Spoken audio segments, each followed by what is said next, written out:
Hello, hello, hello, and welcome back to another live stream. How's it going, everyone? Hello, Blue Sneaker. Welcome in. How's it going? Oh my god, multiplayer is driving you nuts? Here's a solution. Might not like it, but what if you did single player?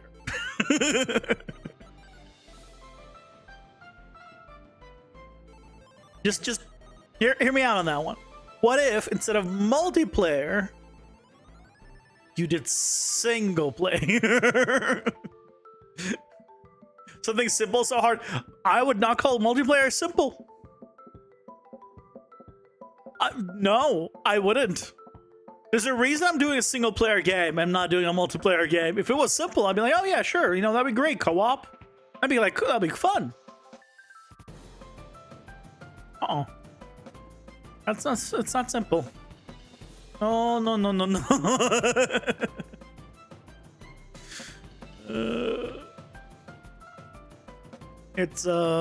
Yeah. You also then deal with once you do multiplayer, then you have to also deal with servers. You have to deal with it, like who's hosting, and you have to do like internet connection, and it's a whole thing.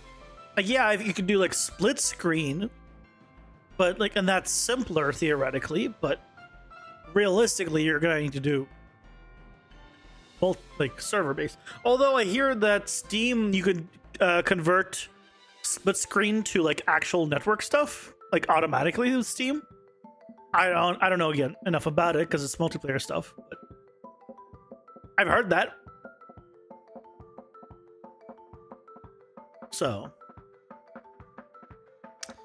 good luck. You know, I keep things single player land.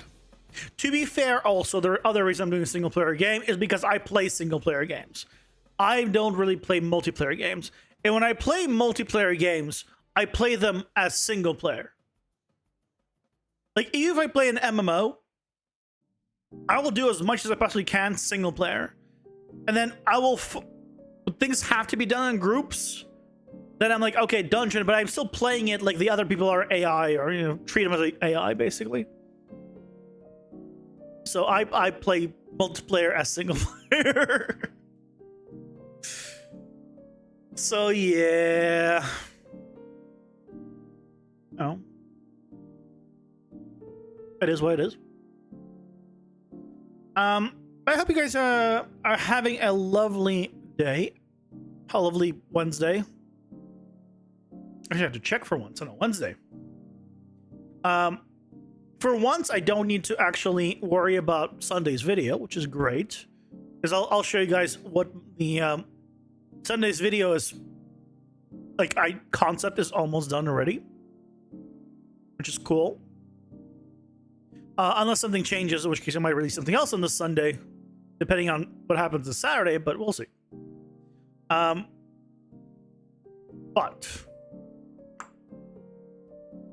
I'm kind of... I don't even want to say I'm excited for the video, because every time I think a idea is cool and fun, and I make a tutorial for it, it does horribly. And every time I think it's like whatever, it does really well. And guys, I need help with thumbnails and titles so badly. Or maybe the problem is my concepts entirely are just bad. I don't know. I don't know how to make a good thumbnail. I think it's my biggest problem. The game for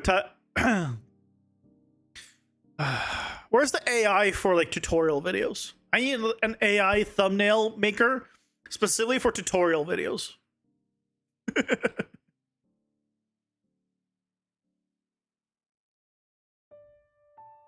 But let me show you guys what Sunday's video is going to be, or possibility of it.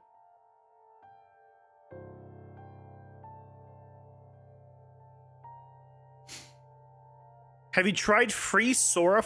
Sora is the one is for videos. Why would I need it for thumbnails?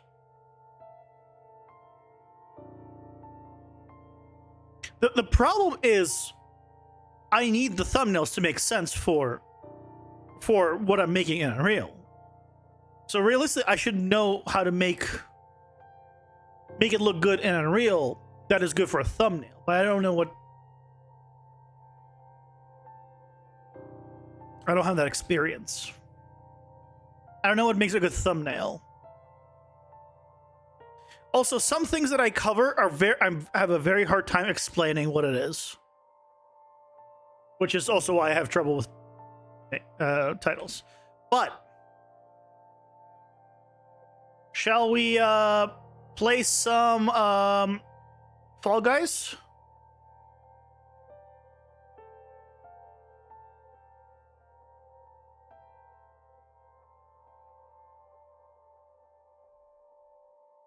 Clickbait is good for a thumbnail. Well, clickbait, as long as it's not actually clickbait, is fine. Is good. Like, as long as you're doing, you know. Oh, I fell. Next floor. As long as it's, you know, honest, like what you get is, you know, what you say you're gonna get is what you're gonna get. But yeah, no one's gonna complain. This is basically Fall Guys, the game, except it's set up with BCG.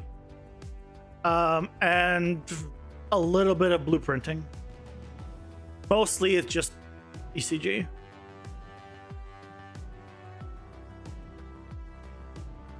And also, like, if I stand on a thing, it shakes, but it doesn't shake my camera. So the panels shake a little bit right before it ends, and of course that can be customized how much and whatever else.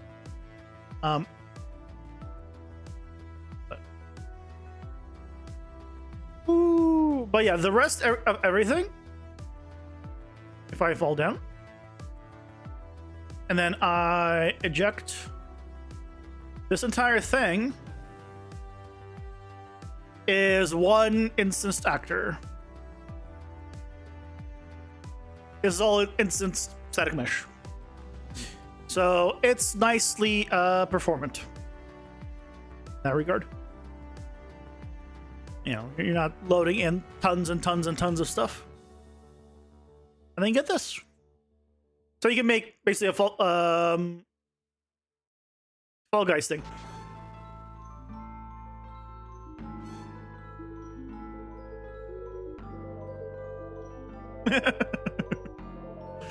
So I think that's gonna be the tutorial. I'm gonna think of the thumbnail first, which is what I did for this one, which is like, what if I put Fall Guys in that game and I'd be like, I recreated Fall Guys in Unreal with BCG, and that's gonna be my clickbait. So we'll see if it works. It is obviously not multiplayer, but that's for multiplayer people to figure out how to tell it to replicate. I don't know enough. But apparently this system does replicate, so theoretically it should work. Anyway, that's this. Oof. I don't know. Now, I guess we should go to the actual game.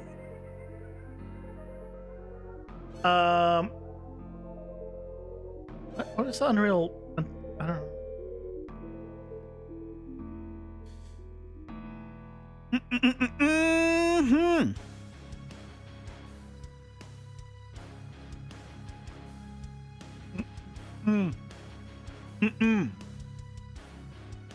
For part 2, you can add decal numbers based on the index in the PCG. You can get the game to tell you to move to a random hex.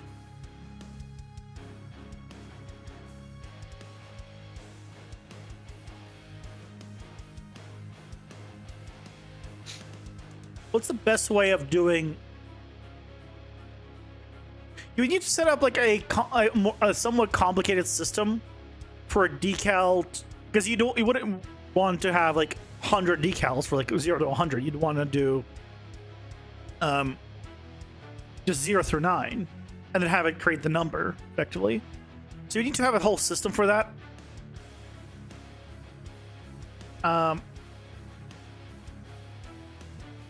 What you can do, because you take the number, you split it by string based on string.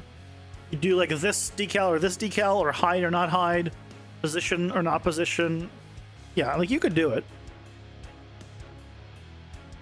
Absolutely. It sounds like a pain in the ass to make. It's not that much of a pain in the ass, but definitely not, just plug it in. And also, you're not a noob. If you're doing stuff like that, you're definitely not a noob. So, give yourself some credit. Give yourself some credit. Okay, so we left off.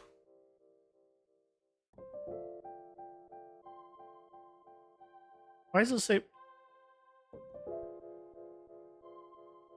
Why does this say bad? Oh, this has compiling errors.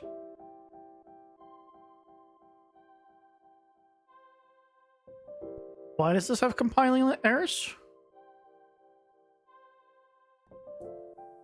Oh, because I stopped exposing this value.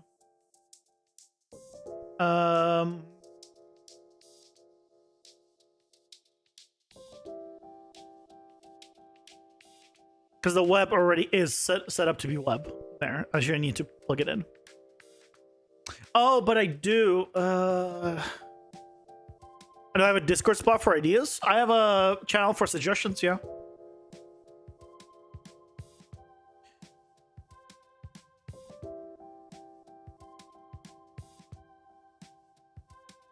Yes, sirree. I'm gonna re-expose this.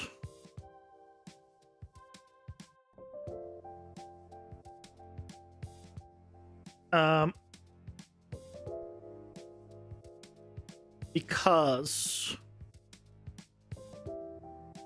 I need to change the amount here. Maybe you'll toss them in there. Keep your stream on topic. What topic? What do you mean on topic?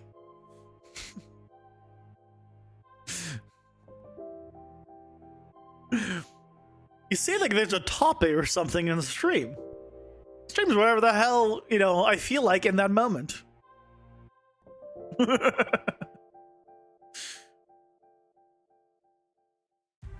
Gonna double check that I haven't broken anything, so just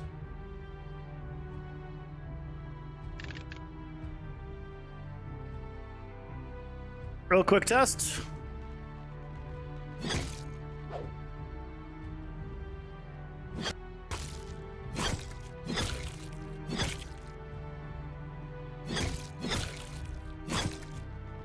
That enough? Yeah, that should be enough. Yeah, spit, please. Is that not enough? Surely it is. I don't remember what health. There it is. Okay, I'm slow. I'm not slow. Good. Okay, yeah, it still works. Good.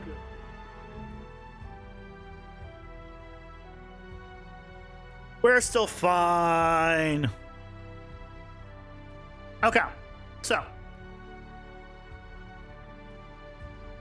what we found out is, for whatever reason, the auras were just not working.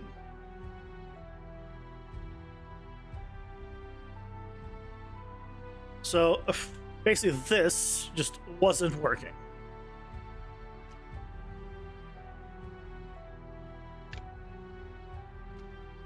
It says hello. Oh, but then it doesn't say hello for him.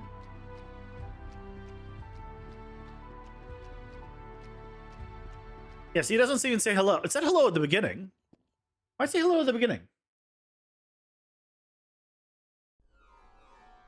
Do you have another print string?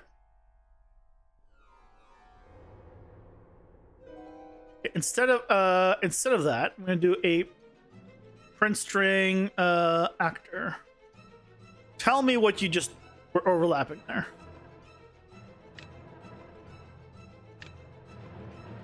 Player.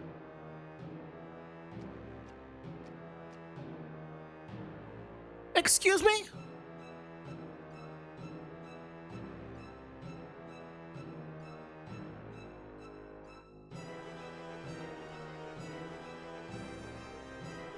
Collision. Overlaps pawns. Why is it an overlaps ignore character collision? No, we should just do that one. Query only. Object type. Yeah, room manager's fine.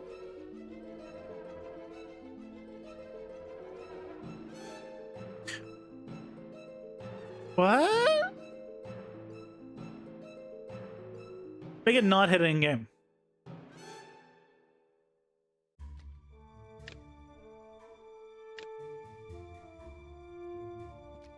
Why is it getting me and not him?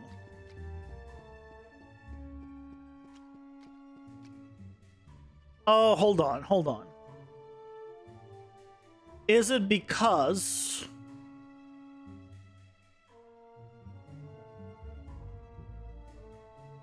it's the room manager, isn't it?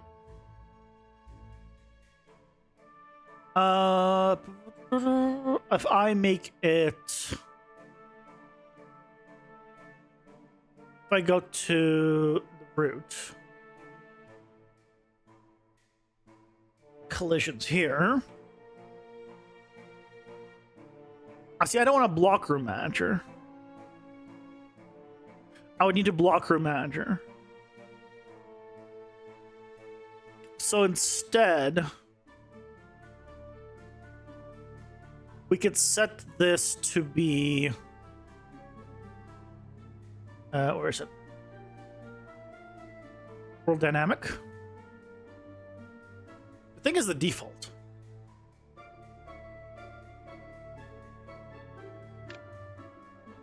There's player, and there's him. There we go. We're back to it working. Is it doing damage? It's not doing damage, it's supposed to slow him down. We use the other one for damage.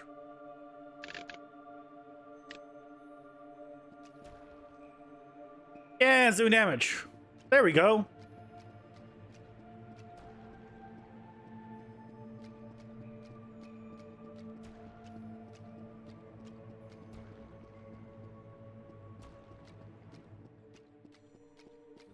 Okay.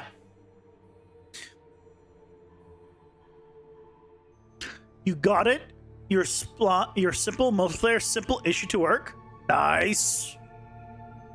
Congrats. I'm proud of you. Thanks to the 5 bits.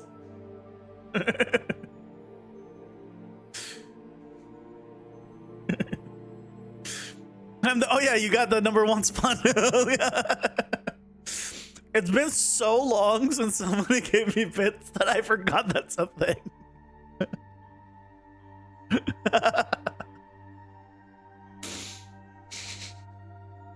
Congratulations on being #1.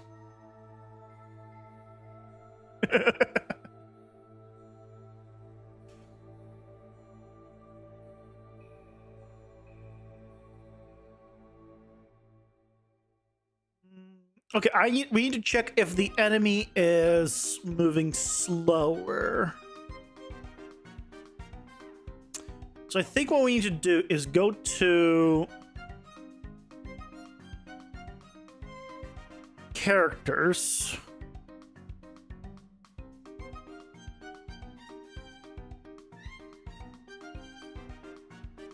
No, not AI, state trees.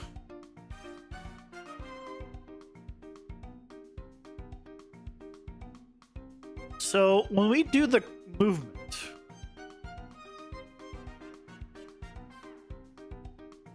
right, we do the set movement speed. But I guess how is the movement type is an input based on what it is. It does. I don't get it from.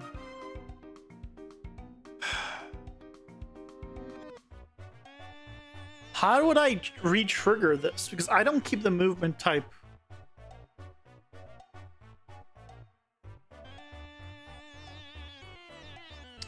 Shit.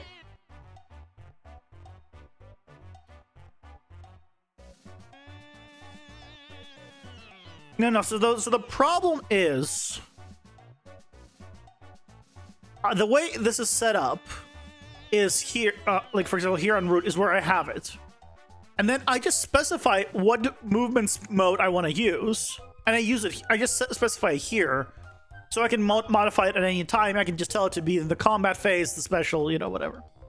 But this is not saved as a variable, so I guess I'd probably need to save it as a variable, because otherwise I can't modify it.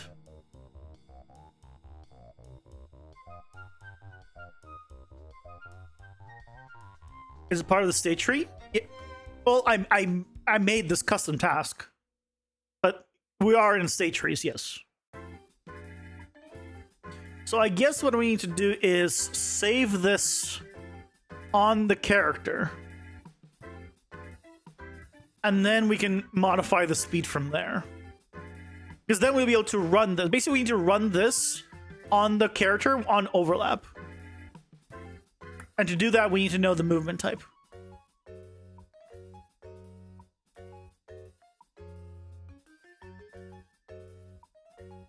Otherwise, we would stop whatever execution we were doing.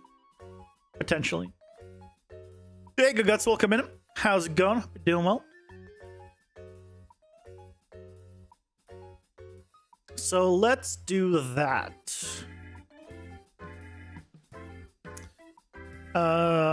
Yeah, let's do that. We'll just add a new variable here. Movement type. And then here, we're going to set movement type.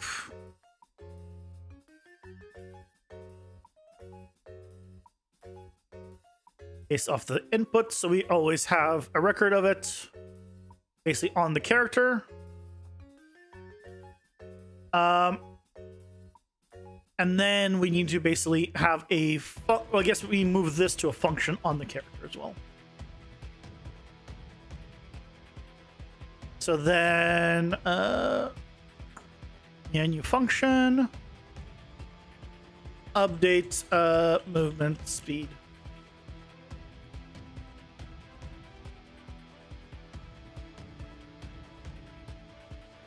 So movement speed, that's what breaks.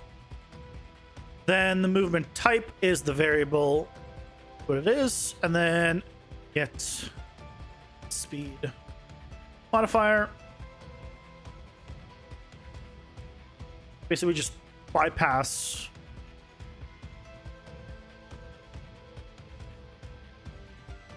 the function, and then we just use this function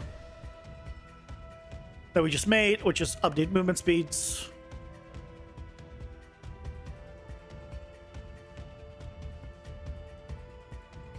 In here.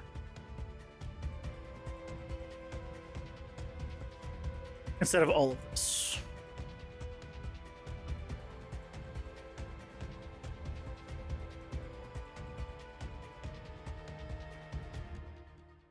There you go.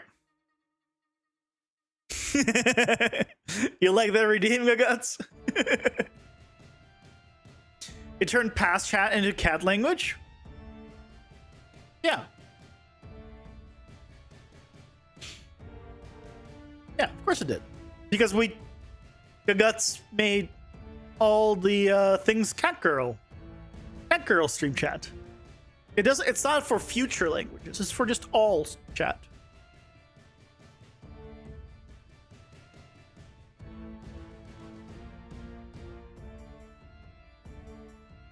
Do you need a delay added for movement speed? Next tick?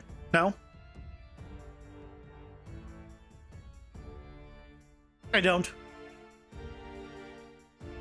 Because this is setting max movement speed in the end. So as long as they're continuously moving, it should update right away.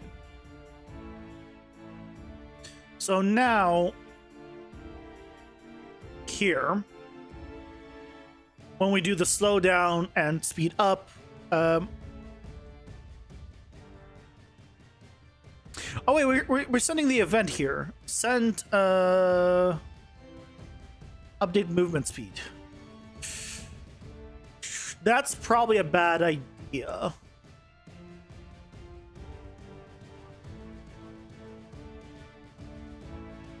Yeah, I probably want to remove this. Let's update movement speed. Because this moves us. Yeah, I need to rework this a little. So what we need to do is remove this update AI movement speed thing.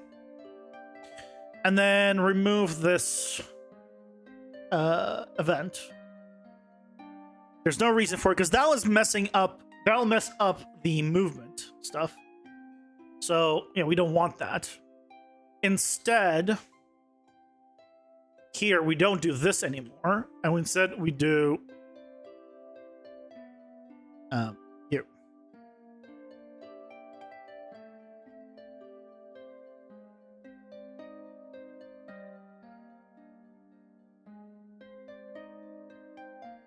You really enjoy this game seat programming thing we got going on? Oh, backseat. I mean, that's why I stream it. You guys feel free to backseat program all you want. I'm very tolerant. I mean, if I didn't want, you know, any feedback or any like input or any kind, why would I be streaming? And then I just do my own thing in the quiet of my own, you know, room.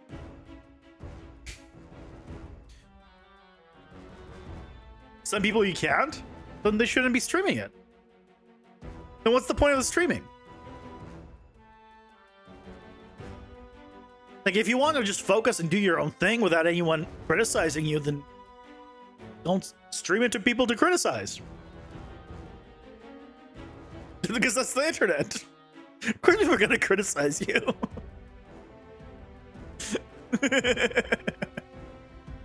You know, arguing with strangers on the internet? Yeah. Everyone argues with strangers on the internet. Because they're strangers. It's the way of the internet.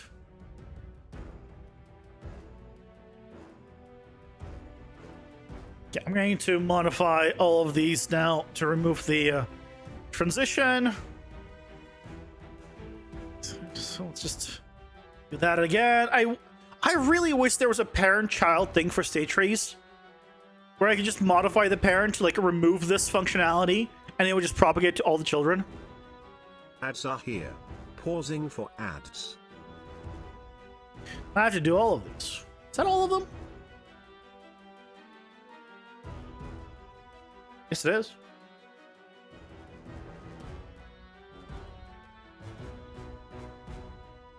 Yeah,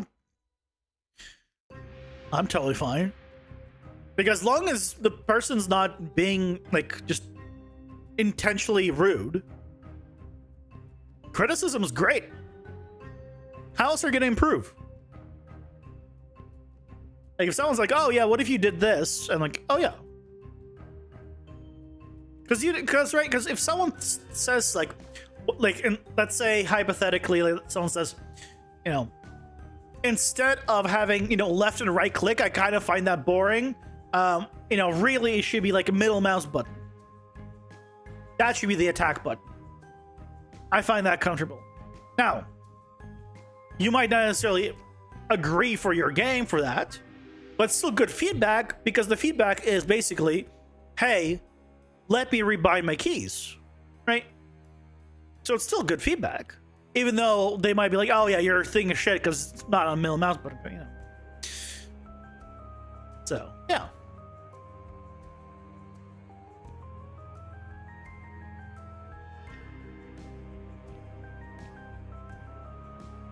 It's good stuff. Like this. It's good stuff. I'm running out. I actually bought the Starburst flavors. I might grab my first one after this one's done. There in the stream, and I'll try the Starburst flavor and see if it's any good. I'm playing NPC dialogue interaction? Yes, at some point. But that's not for a while. My priority list is mechanics and then everything else. Basically. Because NPCs and story and lore and like all that stuff is very much secondary for me. Because you can have a fun game with no story, but a story with no gameplay is just an interactive visual novel. It's not, I wouldn't call it a game, personally. I'll categorize its own thing. No, the fun stuff is this for me. This is the fun stuff for me.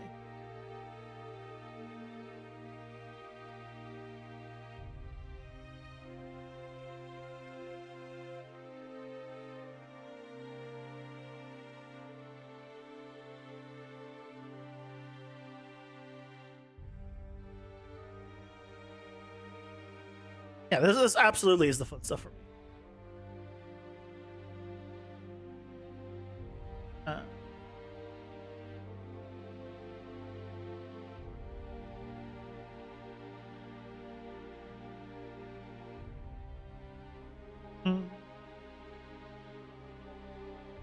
I'm cleaning up the stuff. Yeah, like I have like some ideas.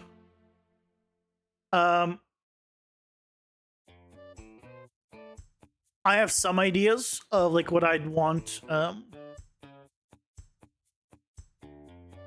like the lore to be, but it's definitely not fleshed out. Hello, Neo Dragus, welcome in. That's one hell of a first message.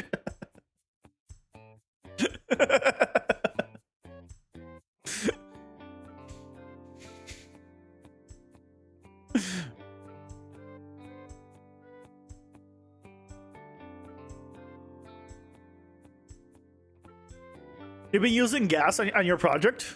You must be a C++ guy. My god. They exist. He says somewhat sarcastically. How's it going? I hope your project's going well.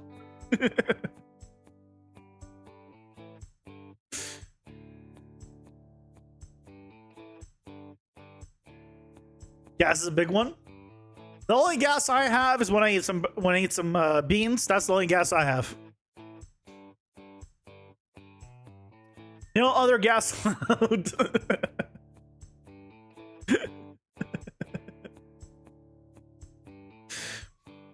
Oh, you haven't used gas yet? Fair enough. Yeah, I don't use gas either. Because that involves coding.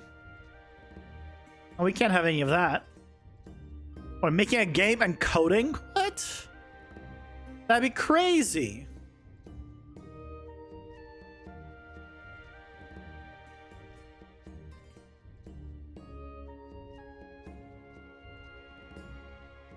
Almost done cleaning up all of this stuff until they add parent-child relations. Then it'll be so much easier.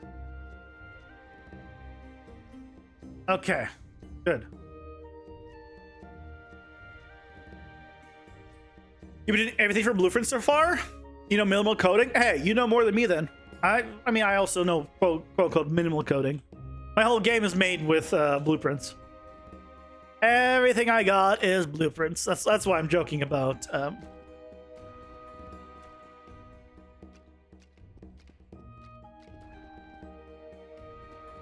I should I should slow down. I should slow him down even more just for the testing. Let's quickly go here. I'm going to make it 95% slowdown. Just because I want to really see that it works. 95%. Oh yeah, cool, it works. It totally works. Look at that. Obviously, it's not going to slow down his attack. Yeah. Oh, that's so good. Yeah, it totally works. Blueprints get you so far, so you haven't needed much C++. You can make a full game with blueprints. 100% of the game, you make it. Assuming it's single player. I can't speak on making a full game with blueprints with multiplayer, because then you're running into server stuff, and I'm sure then C++ is very much preferred for that kind of stuff. But if you're making a single player game, you can make an entire game with blueprints.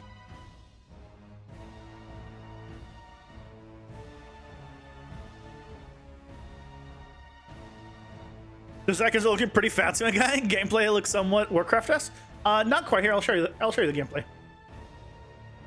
So, welcome to the hub. So basically, this is a roguelike, 2.5D, right? The character is, all the characters are 2D sprites. Directional movement, so directional sprites. It has a deck builder. So you unlock cards, which are your power-ups. Like Binding of Isaac, they stack passively. So when you can grab extra damage, crit chance, speed. There's like a bunch of them. For now, like this is like all of the ones we have. Right now we're adding an aura that slows enemies down around you. And it's a roguelike, so you go through the game in a procedurally generated dungeon, and then you get to kill enough enemies to spawn the portal to fight the boss. Right. You kill the mobs, lots of gray pixelated blood. You can see down below, my XP bar, basically XP bar, is going up.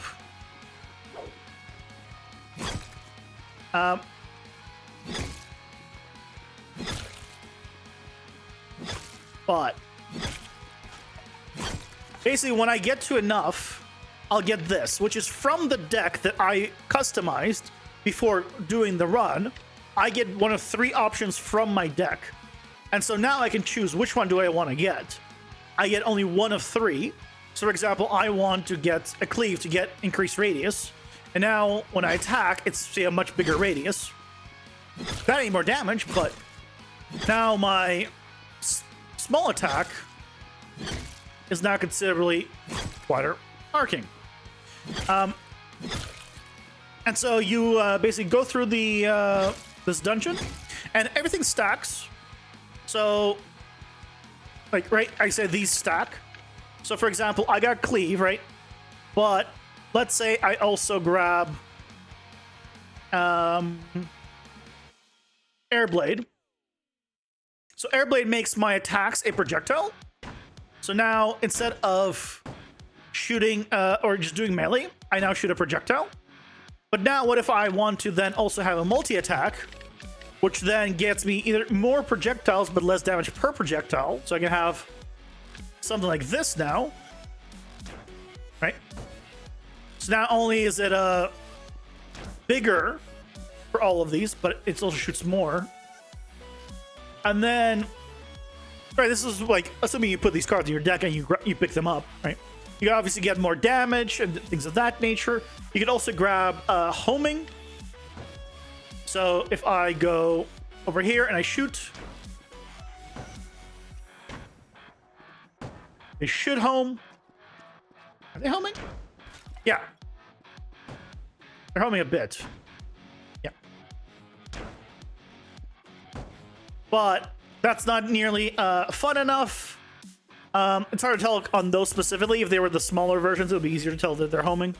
But then let's say I have homing. That's great and all.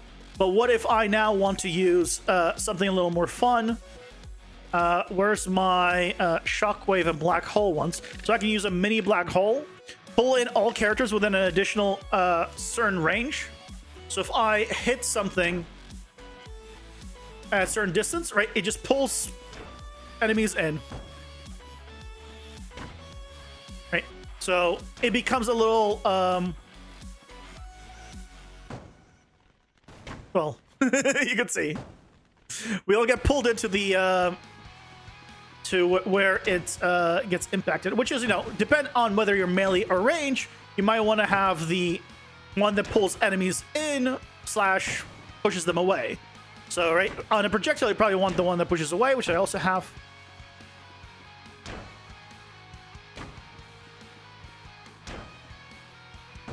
But, you know, I can do homing, and I can also, on top of all that, have piercing.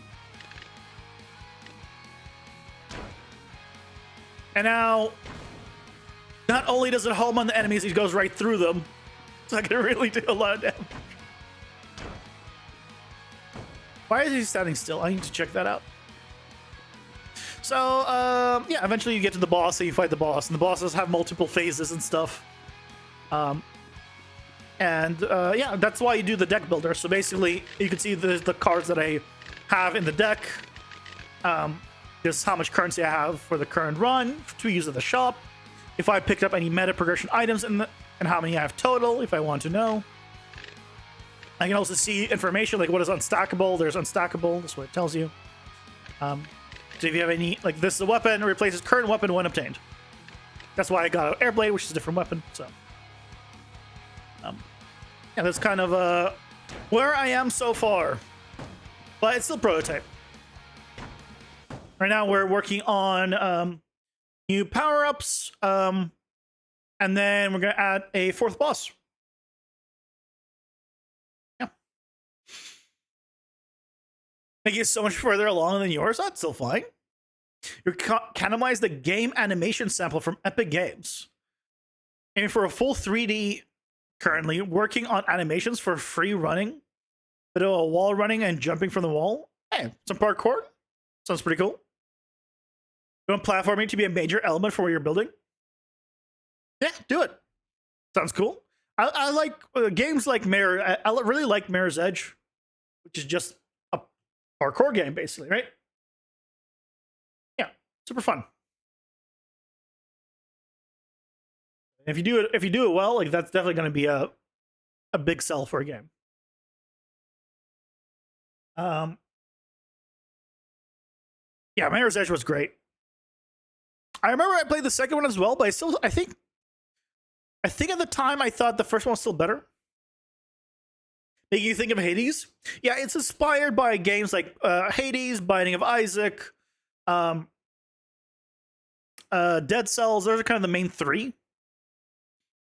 Right? It's basically a roguelike, because when you die, you go back and you start again, but you have a little bit of you have some meta progression that can carry over. It's sort of like an action RPG, but the difference you might have noticed is, unlike games like Binding of Isaac and Hades, it is not room based. You don't go into a room and just fight the room. You can just run around the entire place. So it's just you load the entire dungeon, and sort of like an ARPG, you can just go out and just kill however you'd like. So, plus and minuses, of course, with that.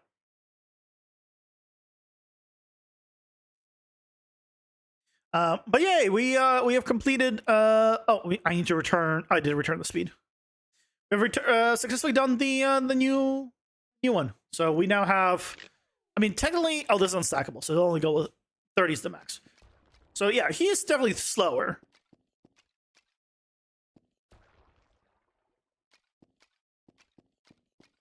Yeah, 30% of tier 3. I mean, it's not that much slower. But Do I want to? You know what? Let's do 75. Tier 3, I'll make 50. 10. Let's do 30. 10, 30, 50. 75. Any general advice for someone who's been working on this for about 6 months? I mean, I've been working on this for, well, 6 months is how much time has elapsed. But how much working time has elapsed?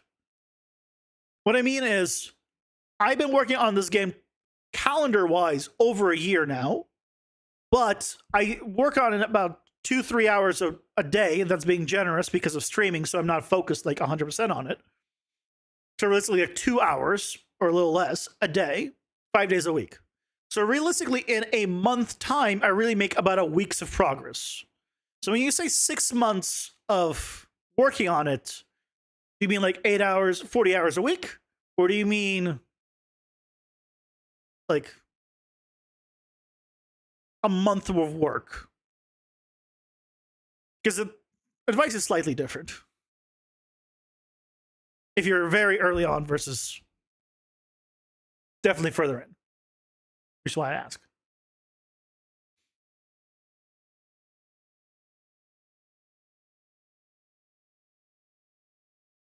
I remember the other thing we wanted to do was the radius increase and radius decrease.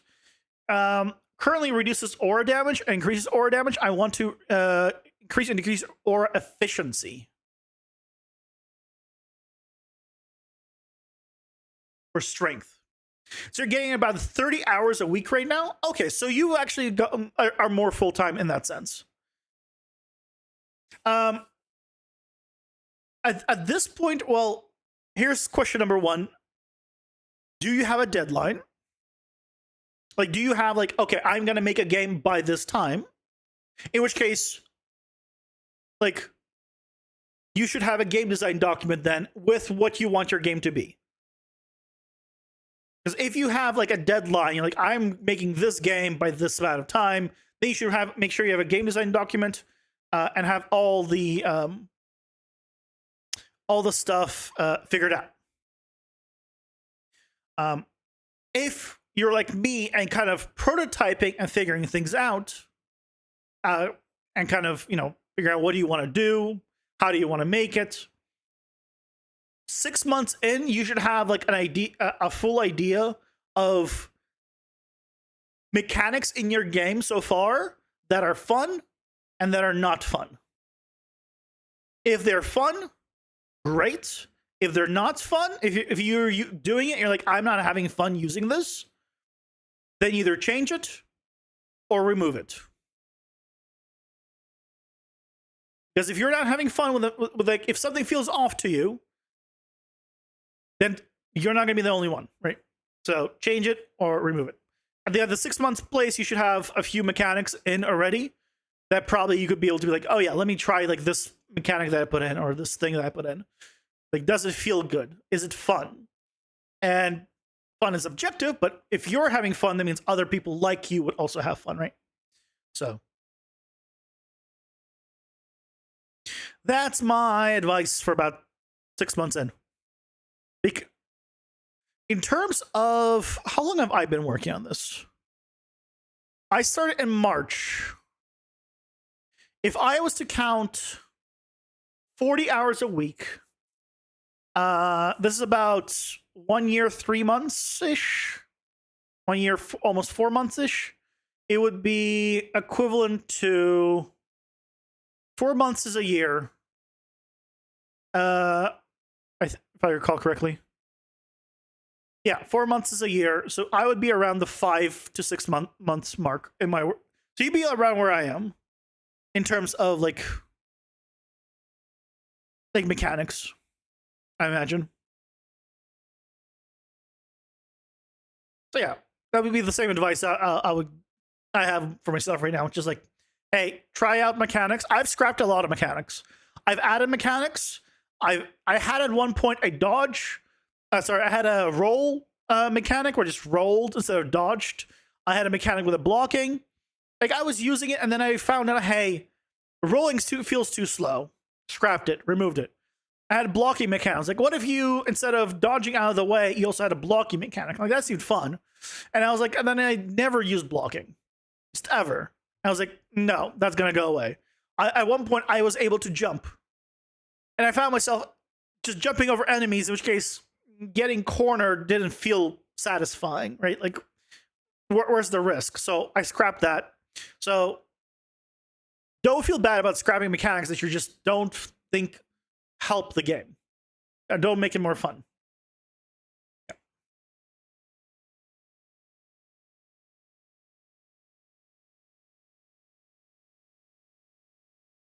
World building stuff. It's only been last year you've actually got to from home. Hey, you're about my age. Yeah, nothing wrong with that. Yeah, combat mechanics, leveling mechanics in mind. A few ideas you have related to separate game ideas to work on later. Yeah, all sounds good too.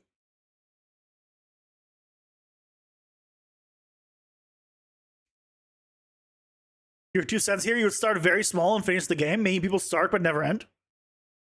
Yeah, that's entirely, yeah, it's very much dependent on the person. The reason I started streaming this is because it's a great motivator to continue working. And for me personally, it's been wonderful. I'm like, okay, new day, gotta stream. What am I doing today? Do I not feel like working on something? Well, I guess I'm gonna work on something else, but it's still gonna be for the game.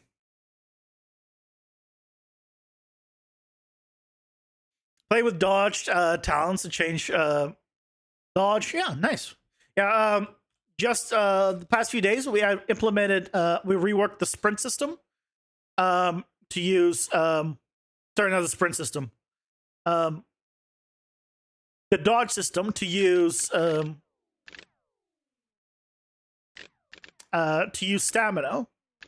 So now, depending on the power-ups you get, right, and the things you put in your deck, you could have things like if I got like toxic aura as well, max toxic aura, and I'd also want a fire trail,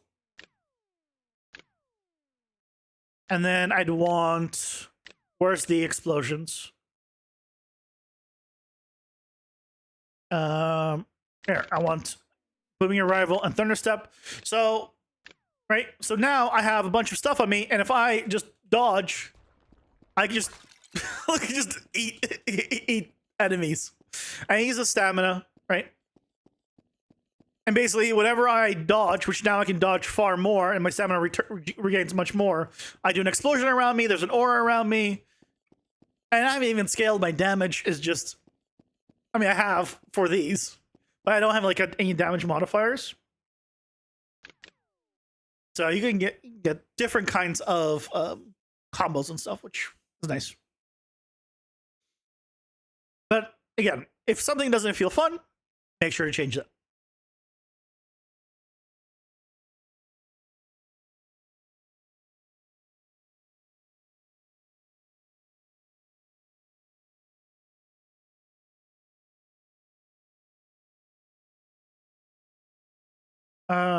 Increase auras. Why is the second one not a percentage?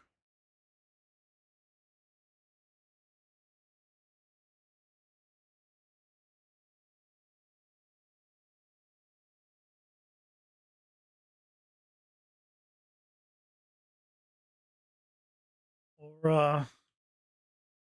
Strength by. Oh, you know what we should do? We should add a tag. Withering Presence is an aura, but I think it would be good to have a tag called aura. Let's add a tag.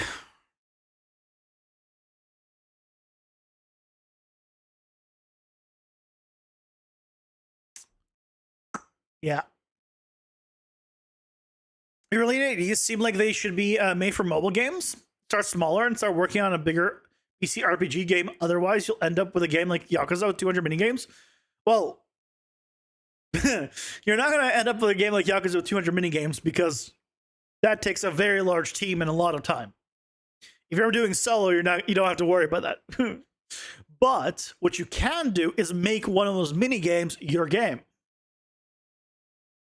Right? Mini games are games. Those are great, games.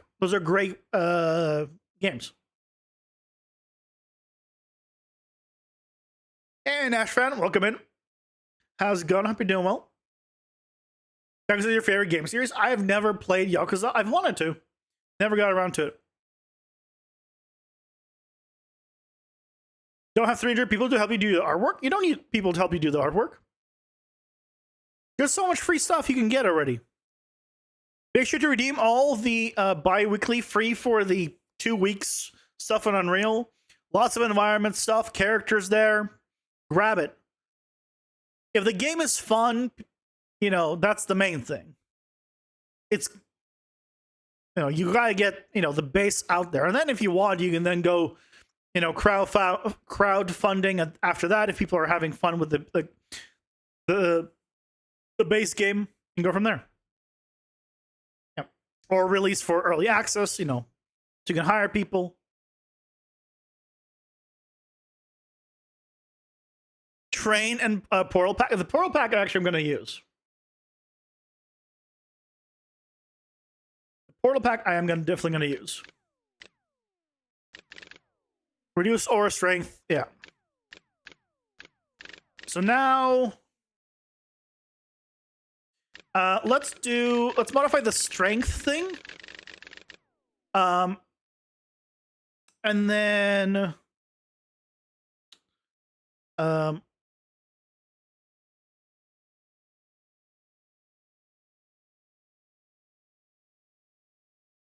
and then we go from there.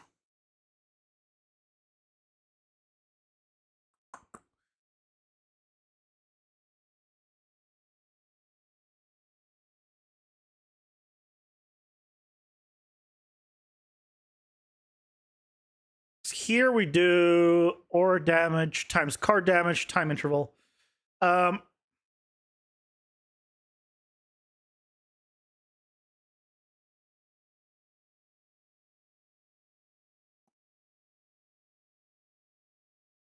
Oh, right, I don't put it here. Card aura. So let's see, what am I doing? I take the value, divide by 100, and add it. So it's linear, added, subtracted. Great. Nice and simple.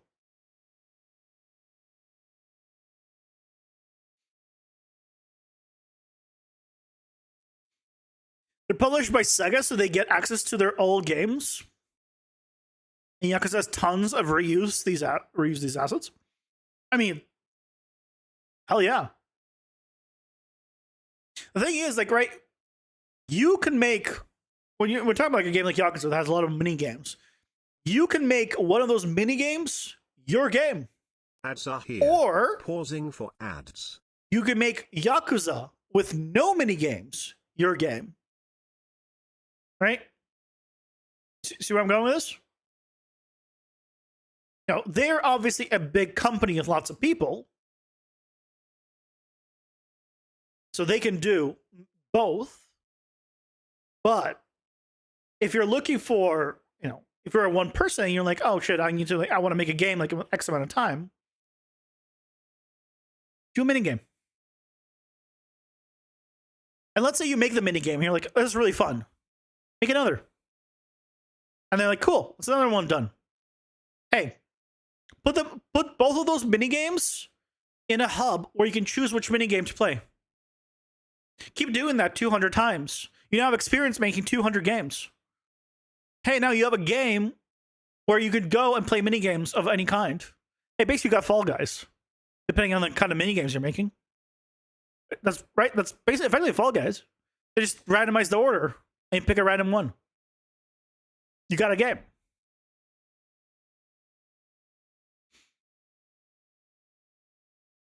The world's your oyster.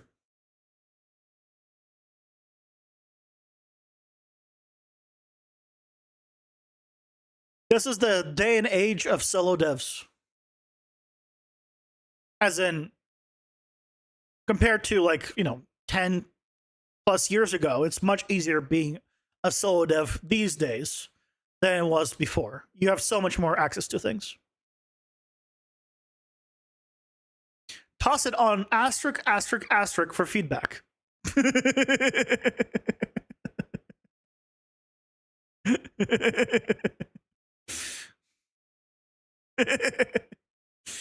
Yeah, toss it on Twitch for Twitch. Itch.io for feedback. Which, by the way, I don't know if you guys heard about Itch.io. There's a apparently the IO domain is gonna go bye-bye at some point soon in the next few years. So it's not gonna be Itch.io for much longer, probably. The subreddit called R destroy my game if you want feedback. Is that a thing? Hold on. Reddit destroy my. I've not heard of this one.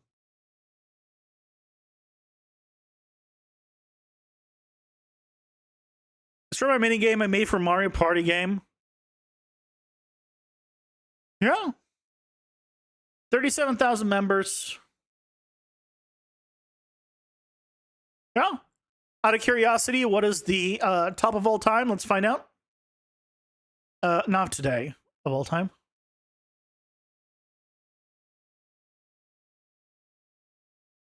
Here's a trailer for a game top of all time.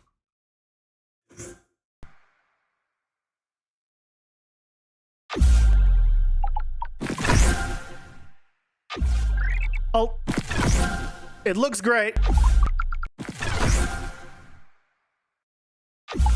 But if you really break this down, like in terms of the mechanics of this, right? They're not super complicated.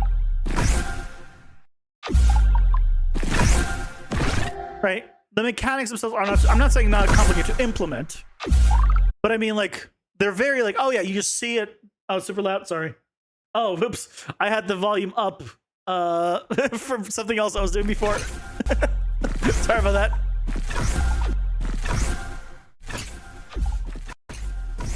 Yeah, the mechanics are not like super overly complicated. You quickly understand it. Yeah, you can even make it as a mobile game.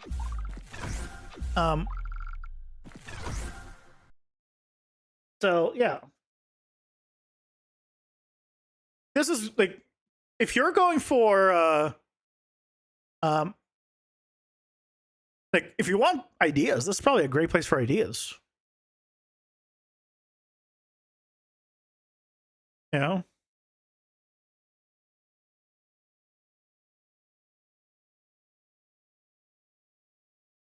Like this is right. This is like a very simple mobile game, clearly. But, good premise.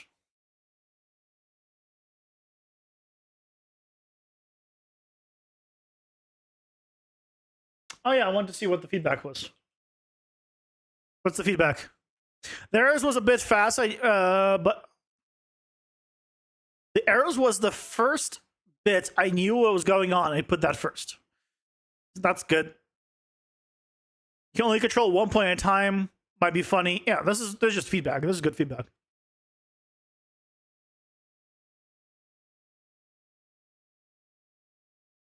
Yeah, this is just people asking him actual feedback of the game. Yeah, this seems like a good place. Like a good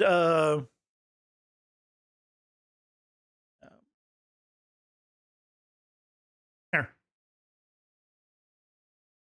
If anyone wants just the link to it directly. There you go.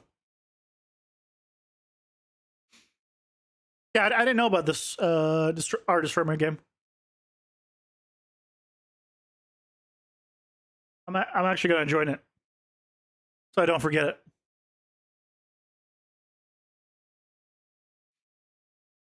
Yeah. Thanks for sharing. Yeah, that's a great place for feedback and stuff. Absolutely. And one thing you, by the way, if you're ever asking for feedback, if someone shits on your game, you say, thank you, can I have some more? That's important. If someone tells you the X thing in your game is shit, you say, thank you, can I have some more? Not because you don't want to anger the people or anything like that, but because yeah, you say, I'm not gonna eat that shit. Yeah. It's because they don't like something. They're not a special snowflake. If they don't like something, other people are also not gonna like that thing. So what you need to just take that information and be like, hey, they don't like this. Okay, let's try to figure out why. They didn't communicate why, but now I know this is something some people do not like. Let's see if we can either change it or improve it, or are we actually really happy with the way it is? You take it and say, please give me some more, because that will tell you, hey, that is feedback. Even though they might be rude about it, that's still great feedback. Hey, Boris, welcome in. How's it going? Hope you're doing well. Welcome, welcome. So, and I say that because there will be people like that. And that's why you should still be like, thank you for the shit. I appreciate it. Eat that shit up.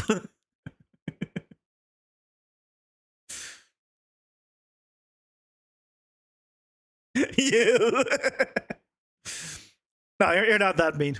I've seen so much worse. Thankfully.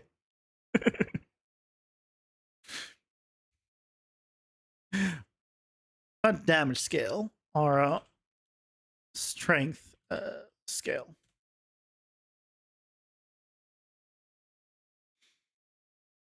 If lots of people don't like the two character story swapping thing, they kind of want to do that. Two character story swapping thing. You will need to elaborate. Did they update the website for Fab? Not as far as I know.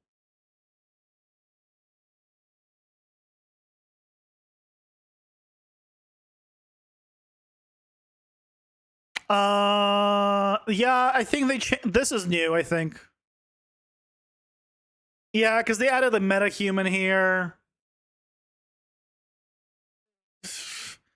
Okay, this, by the way, is still absolutely terrible. I've come to Fab for the first time. Do you know where I see my first asset? On the bottom of the screen. All of this is a waste of my screen in terms of browsing assets. This is what I want to see when I come on Fab. I want to see this. I don't want to see all of this.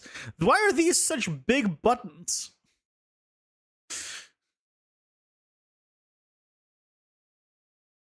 If I start searching, I can just search in a category. These don't need to be here. All of these buttons can be like a little drop down, like up here. Like, this is just a waste. Hello, Palpatine. Welcome in. How's it going? Hope you're doing. Or sorry. Hello, Palpatine. Welcome in. How's it going? Hope you're doing well. Top bar layout changes, but yeah, there's some changes here. Someone pay for that above the fold. I mean, maybe. Redundant double buttons and extra fluff. Yeah. So like, yeah, when I come in here, I'd want to be like this, right? Like, cool. I want to see the on sale stuff. I want to see the recent stuff. You know, the limited stuff. Like, this is what I want to see. Personally. I don't know. Obviously, I am not everyone. Like, if they want to do this like featured thing, like, that's fine. But then at least get rid of, like, make 2 rows appear, right? But also, this doesn't make sense, right? This limited time. Hold on, this actually doesn't make sense. You see, it goes from limited time free and on sale, but it's just right here, on sale, limited time free. So 2 of these are just already down here and not very far down. So if this thing didn't exist, they would just be on screen. So basically, yeah, you can just remove this entire thing and just have it be here and here. It's entirely not needed. I think this could be reworked, personally. But yeah, they have updated, though.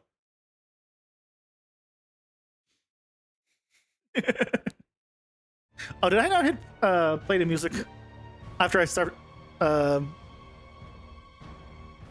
After I finish showing off the game. Oops, the music not been playing.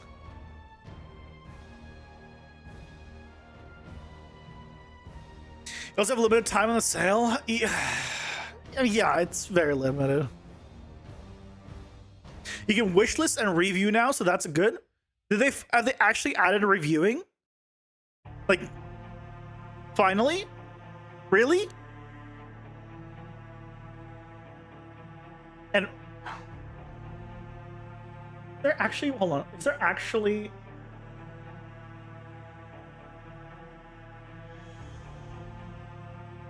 like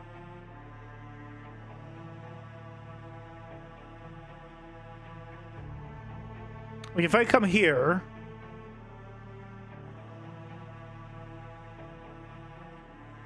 I can bookmark it. That bookmark doesn't mean wish list. That doesn't mean where's the wish list? Where could I see? There's no button that says like see comments or anything. Bookmark is a wish list thing, but that's not this. Now hold on.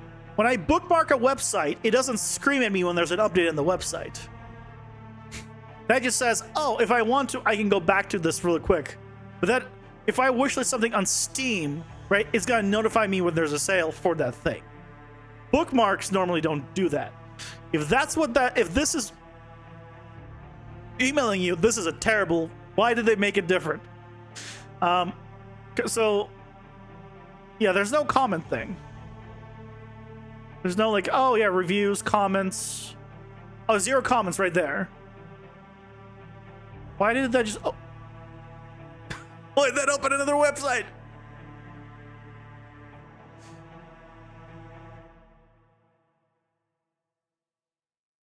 Here, let's go here. 10 ratings, 0 comments. But see, it's 10 ratings. It doesn't. But it doesn't to give you reviews. I want to read the reviews.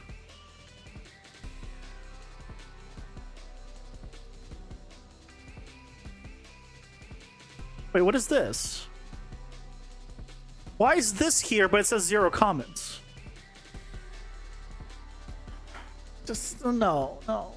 Fab makes me sad. Fab makes me sad still.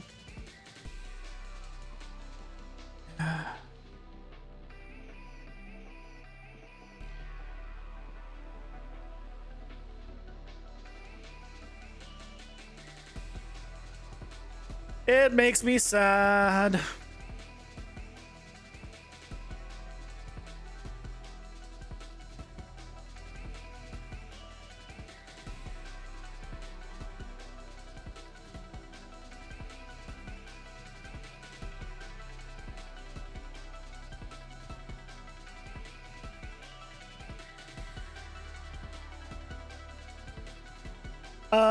If we look at the increased radius or decreased radius, it increases it by 25%. So if we have 75 times 1.25, that's a bit, I'm gonna almost not move.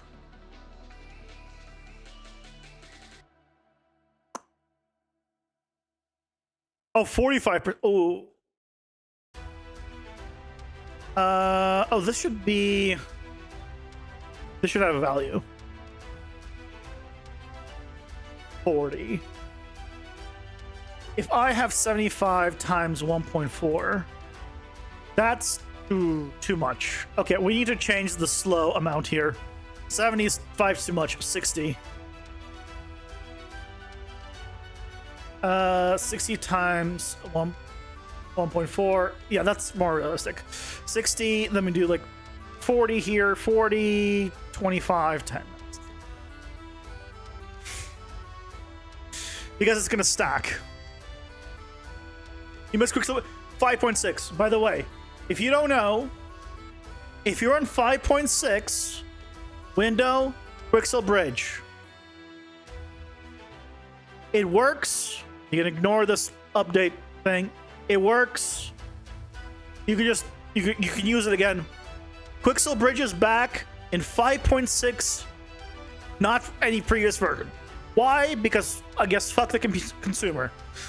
But in 5.6, Quicksilver Bridge is back.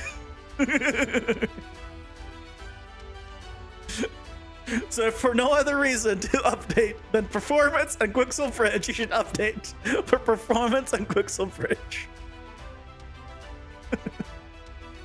Because you're updated to 5.6. Yep. So and this entirely works. So yeah. I don't know why it says when you open it, why it tells you there's an update for it, by the way. An update to Bridge plugin is available, right? And I don't know what update there is, because if there is an update, it'll under install plugins, it will tell you there's an update, but there isn't an update. So I don't know what it's smoking, but I don't care what it's smoking, because yeah. Materials scare you? They're so weird. Materials are great. Huh.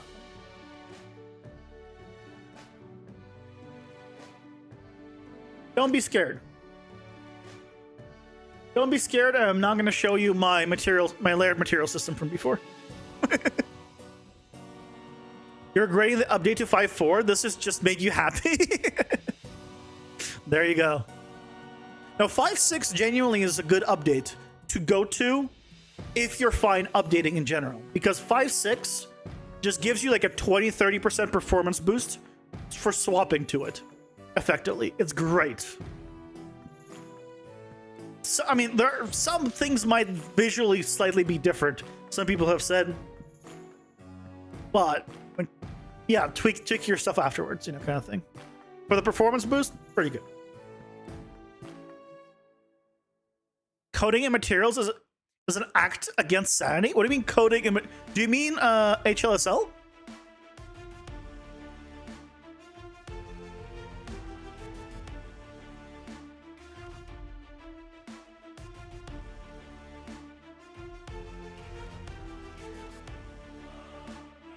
No, materials haven't changed.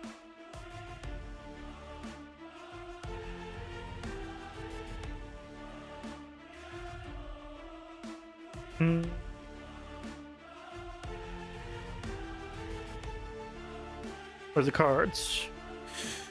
Okay, next one we're gonna be adding is thorns. Add thorns.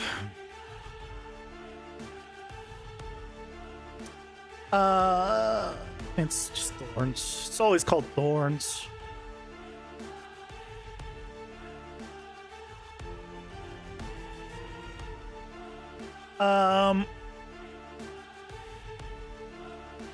Thorns normally in games is a percentage of the attacker, right?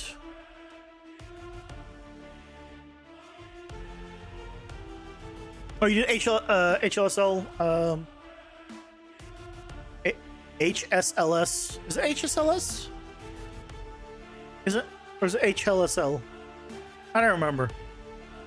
Yeah, I don't do that, so I can't speak on that much.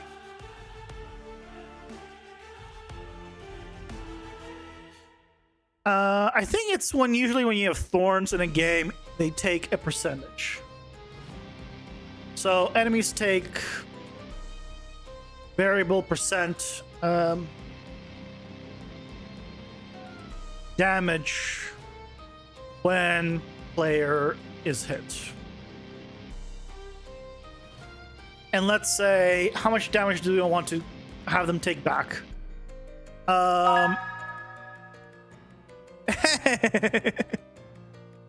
Thanks so much for using a sub, Prime sub, Neo Dragus. I appreciate it. Thank you.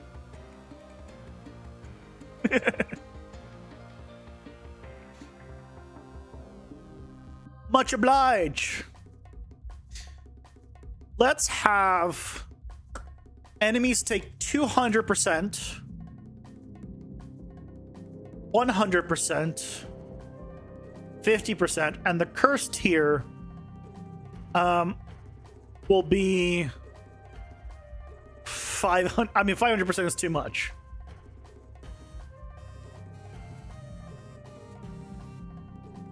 I mean, you have to take damage though, so maybe it's worth it. 50, 100, 200, 500. Sure. You know what? We're doing it. This is a percentage. Do I have thorns? I do have thorns still as a gameplay tag already. Okay. You have a day-night cycle in the game? No, I do not.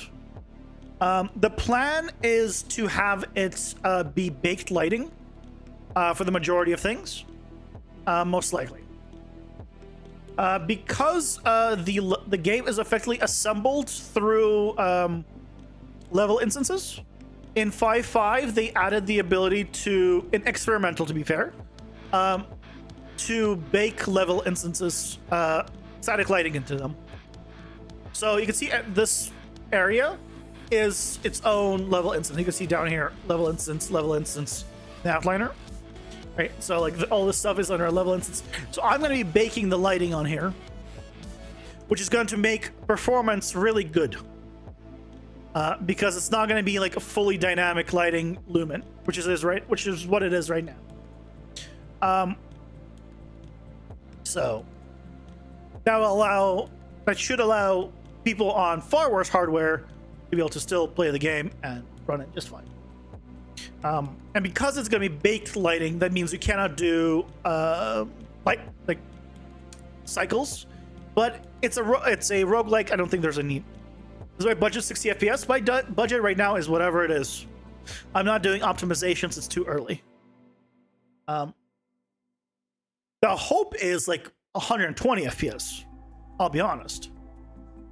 Because I have a 4080 in my computer, on my machine, I would hope it's like 120 FPS. Or on a 4080. And then yeah, the game saves. Yeah. Yep. Yeah, I have a full save load system. That's why when I go in here, because you have these cards here, if I remove this one, he's gone. Everything saves. All right, put it back in. Back. Play. There it is. Yep. I got saving and loading everywhere.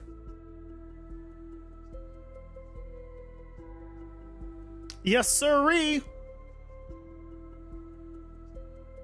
Thorns. Oh, yeah. I had some thorns. I'm thinking of either this top left one or this bottom left one. By the way, I mean, if it wasn't clear, all of the cards art right now is made with Midjourney because I don't have the money to pay someone, and it's temporary art anyway, so it doesn't matter. But I kind of like the top left one. It's gonna cover most of this, to be fair, but I think it's kind of cool.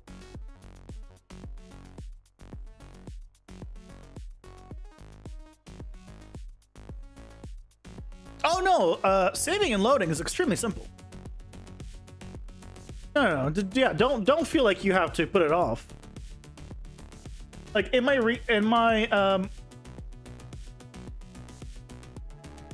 recent tutorial that I did, like I just, as like a small part of it, I just show how to save and load. So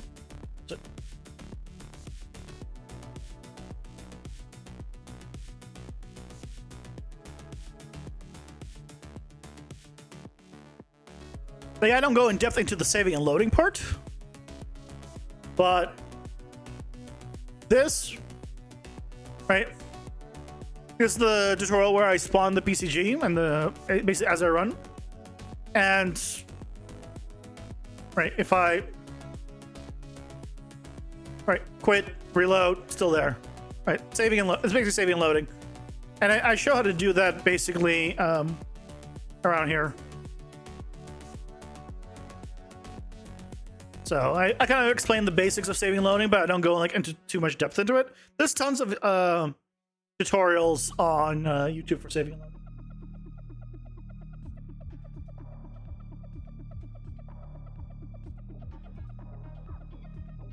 So you should not feel afraid of that.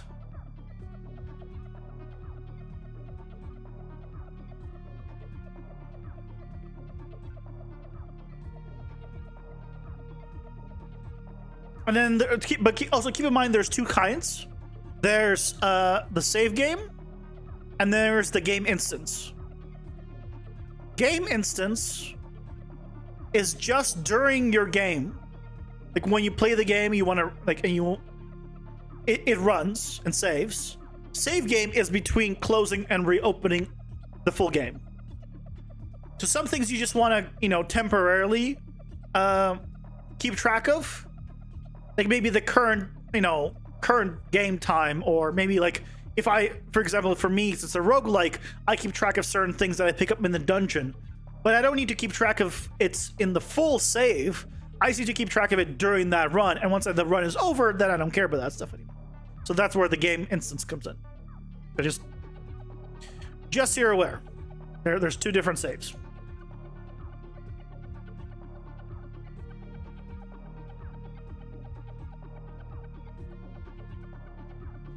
There's the thorns. Beautiful.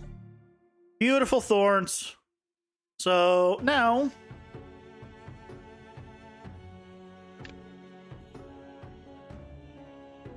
ta-da! 50, 100, 200% damage. One player is hit.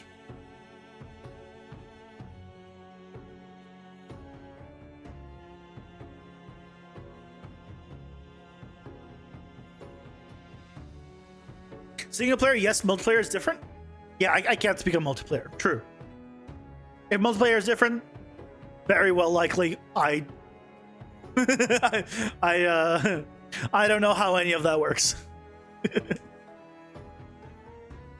Because then you have to deal with replication, server, client stuff. It's a whole. Yeah. I'm gonna stay in my single player land, and I'll be okay.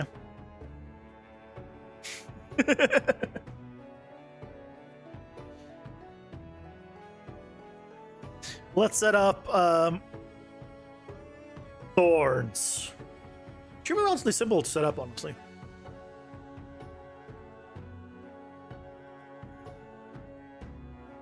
Oh yeah, here, thorns. Ads are here. Pausing for ads.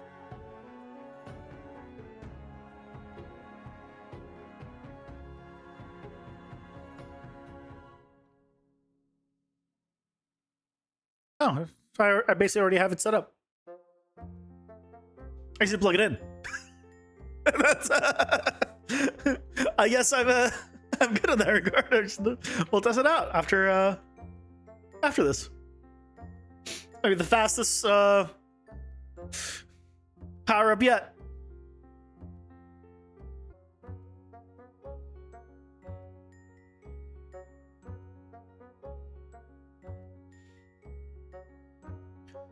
Like I would love to do like a small like multiplayer game, like a streamer game kind of thing. But man, multiplayer intimidates the hell out of me. Once I make this game, which will take forever, then we can revisit multiplayer for the next one or something. But let's let's get this one out. In the next, decade or two. I'm joking. I hope it doesn't take a decade or two.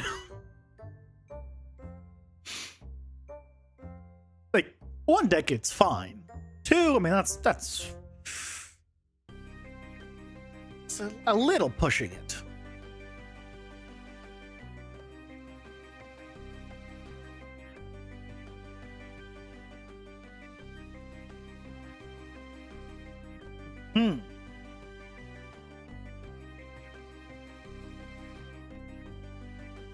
Okay, ads are done. So, just plug in to damage info. Get receive damage info. Plug you in, and then we just send the information basically back. Right? The damage dealer becomes the target, and the yep. So, if I gave myself thorns for 100%, this I didn't make this unstackable. Well, I need to configure the actual percentages, but it's gonna work as look around me, just hit me.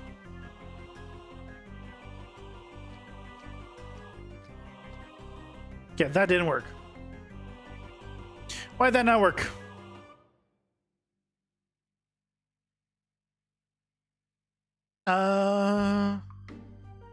This should work. What's the problem? Oh, the problem is I haven't even given myself the tag. I set it up to... Look, guys, I skipped a few steps. I got excited because I saw this, and I haven't even given myself the tag nor the...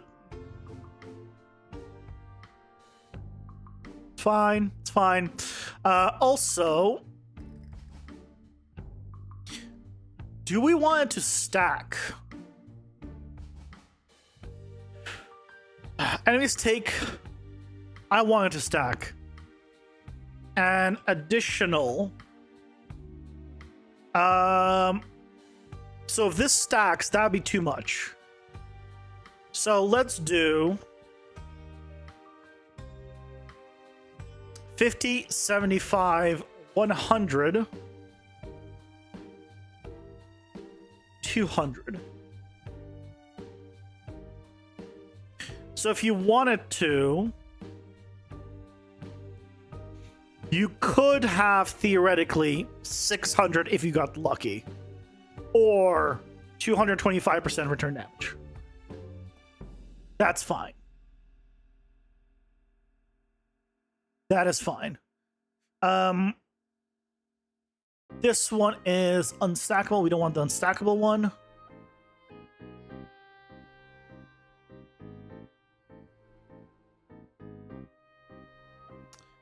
Sure, we'll take you. So this is going to be thorns.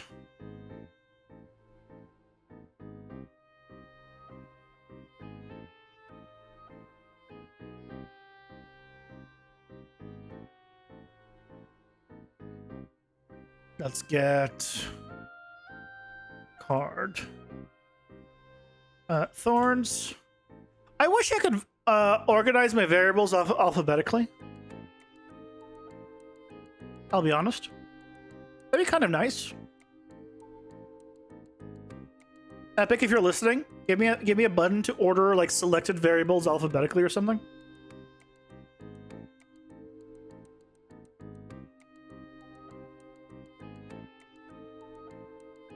It'd be much appreciated.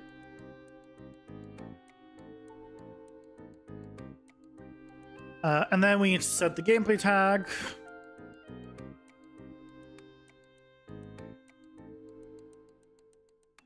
Okay. Which one has the gameplay tag?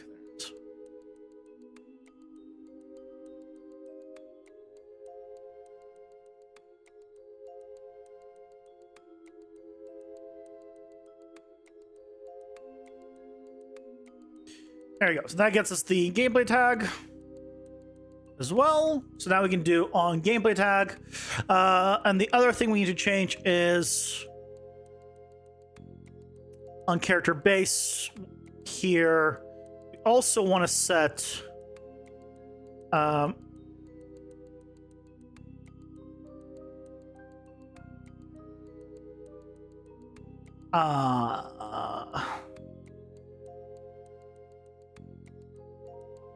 I can't do an override.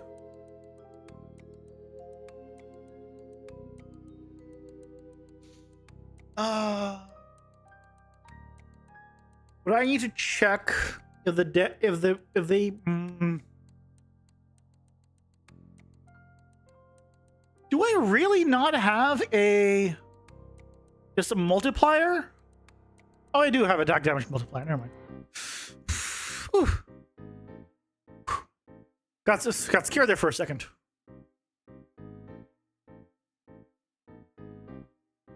I was like, how did I not have an attack damage multiplier?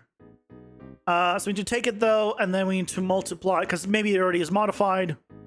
I need to multiply it by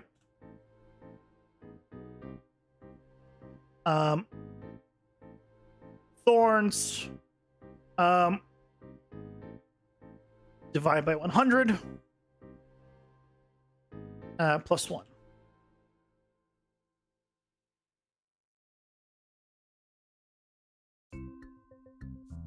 So if we are 200, it'll become 2 plus 1 is 3. So it'll be 3 times the damage back. No, I would need to do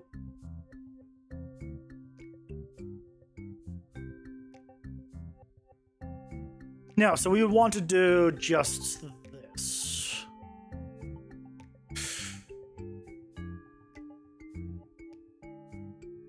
Shit. Let's do logic on this one. Because the modifier should be 1.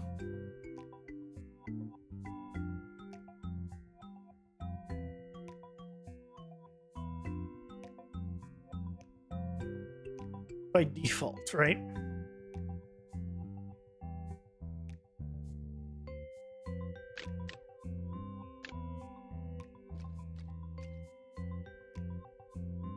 Yeah, 1.0. So I guess 1.0 times the card thorns modifier. So this is 200. See, I'd want this to be like this. Oh, you know what we can do? We can do this and then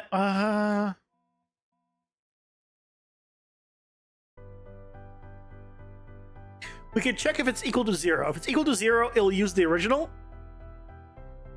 Otherwise, we'll use the combined. That's what. If this is equal to 0, then just use the original. Otherwise, use the combined. And we'll do this a little cleaner by just doing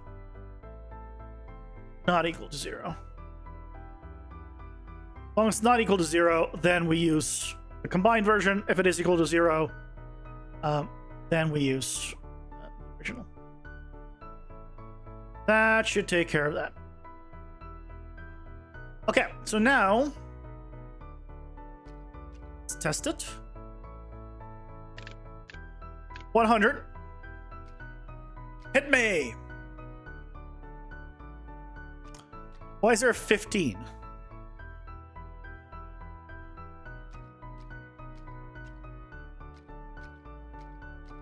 Oh! He's taking damage based off of my damage. Because that's what I had to do before.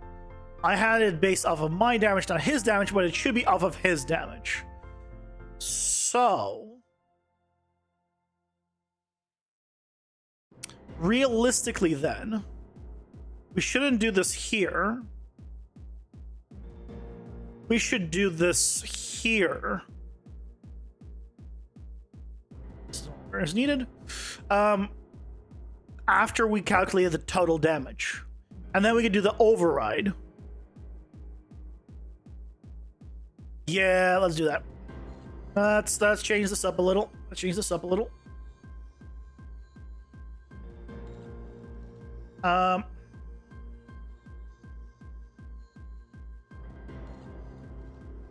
do a sequence here. This is gonna go on 2. This is gonna go for 1. I'm gonna go here.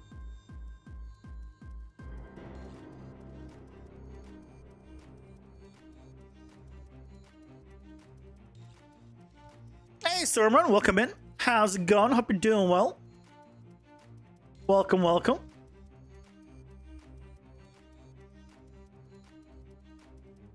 And then this needs to take the an input of total damage taken.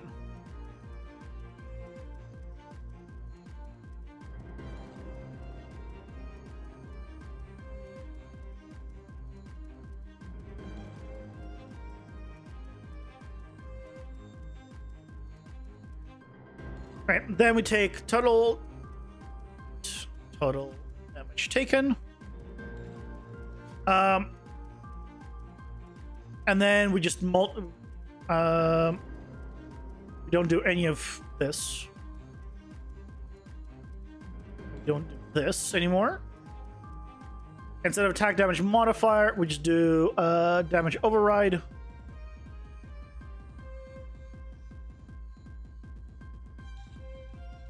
And we just multiply this here.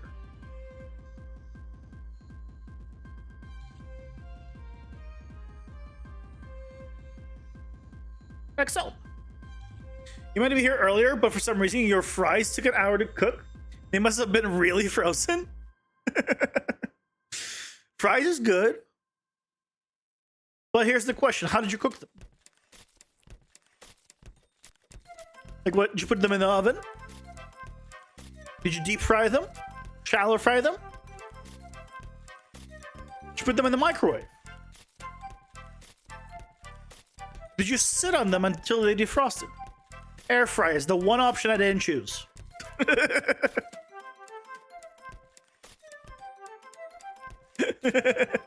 I used to have an air fryer.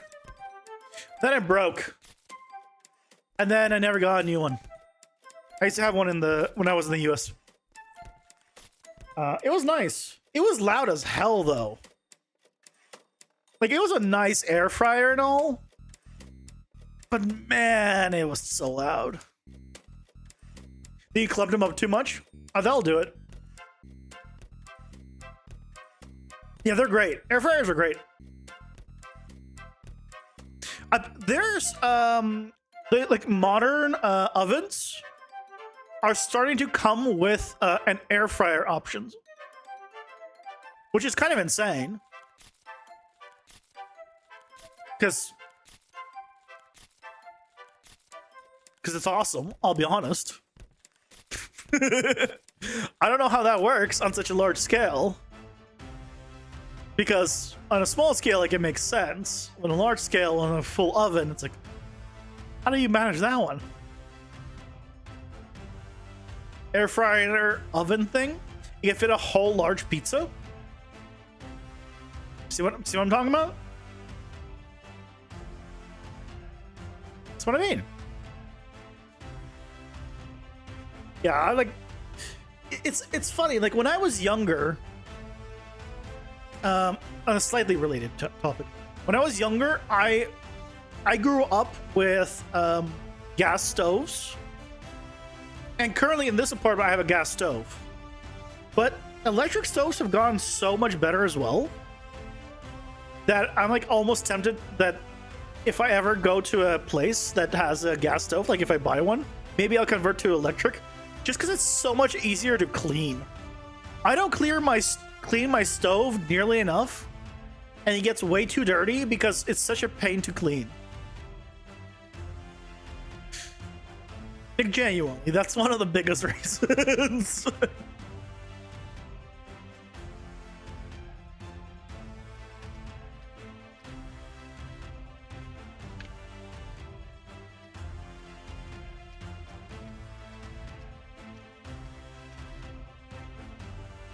Yeah, 5 and 5. And now if I take this and this for 225% damage. Let's see. Yes! Thorns works beautifully.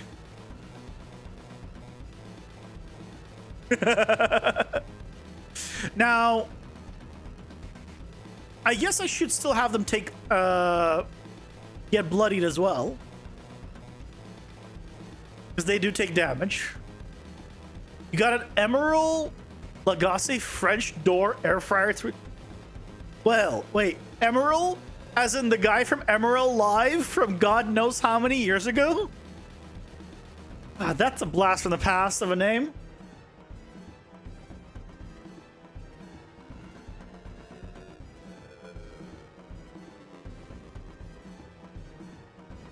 Yeah.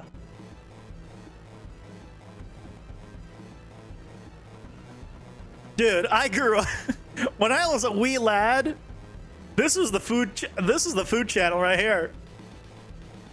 The food channel was great.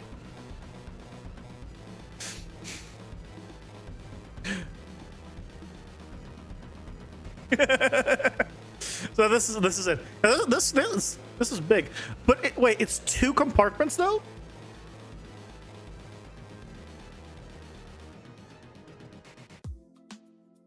Yeah, I think he went. I think he did the BAM, and I believe he did the. He was the one who talked about smell-o-vision,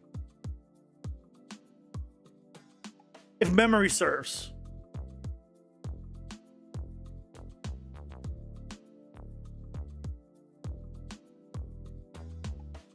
There's a barrier between here, right? Oh, it is one giant space.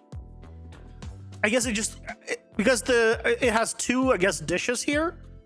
I thought it was 2, like there's a wall here. You have like a smaller and a bigger compartment. If it's a one big space, that's awesome. Yeah, this is like, honestly, one of the biggest problems that I think air fryers had, except this one,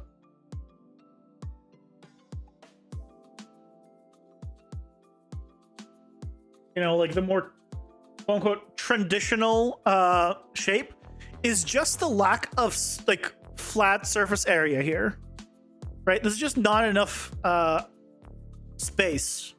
Like this is much nicer because this gives you like surface area. I don't want height. I want to spread it out. This is nice.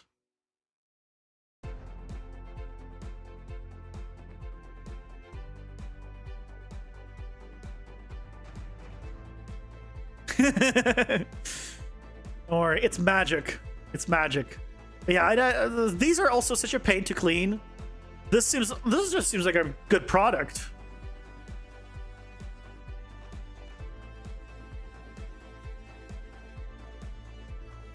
Well, I guess I see why. For 635 Canadian dollars.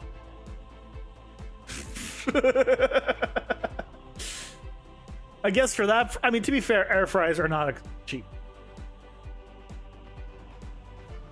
Well, how much is an air fryer in Canadian dollars? Air fryer. Yeah, air fryer is like $200.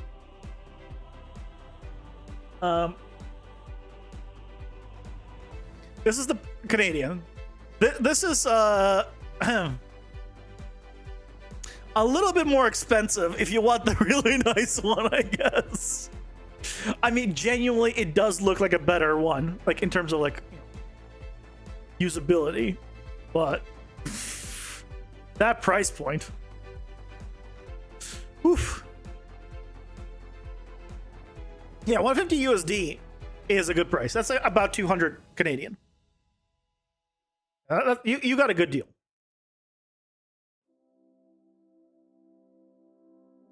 You got a good deal.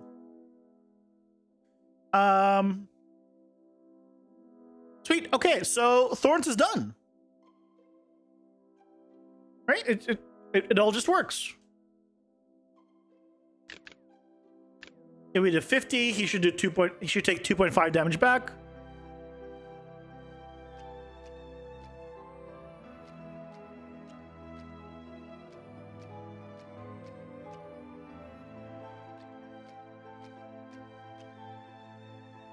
Yeah, and I'm the one who took the 5. Yeah, sweet. We got thorns in, all working. Nice. Okay, next thing off the list. Thorns, done. Sweet. Next up, Vorpal Strike.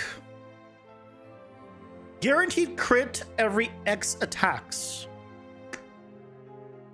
So we'll need to count the number of attacks, and if attacks equals blank, yeah, that should be doable.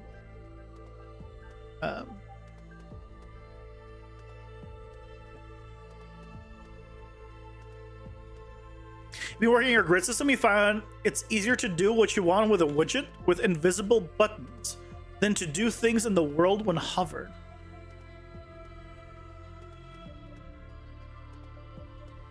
Oh, so you mean you made for do like screen space buttons effectively? Yeah.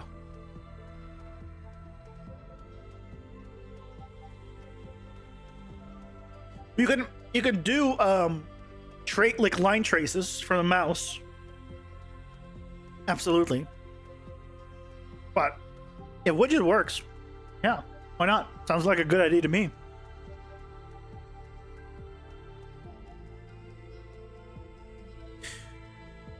If we do guaranteed a crit on every X attacks, how many attacks do we want to do a crit? What is the most? I don't want to crit. If I crit too much, that's going to be a lot of damage.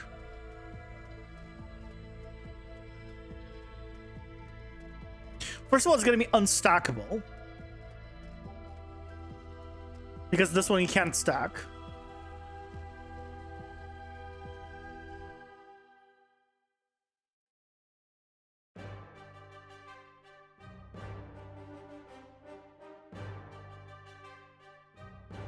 The player doesn't know it's a widget? Yeah. I mean, again, that's very clever. Bravo to you. Yeah. That's called problem solving. And I approve.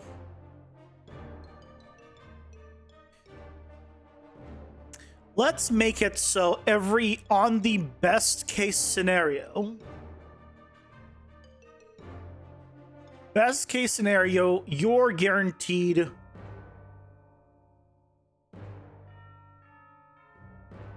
4 hits or every 4th attack.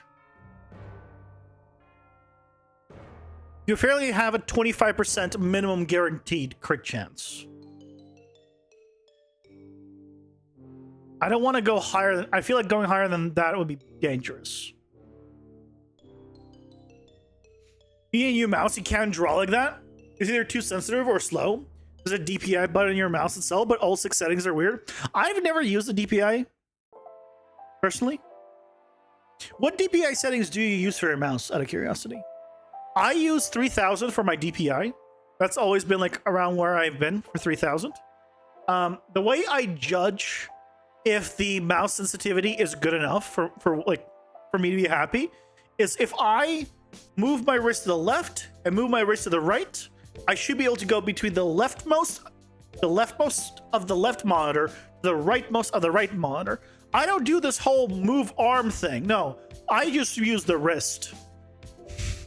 I've always just used the wrist for I don't need a lot of I can basically this gets me around the entire monitor. That's all the movement I need. I don't play FPS, can you tell?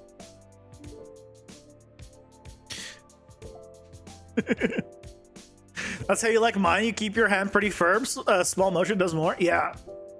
That's what I prefer as well.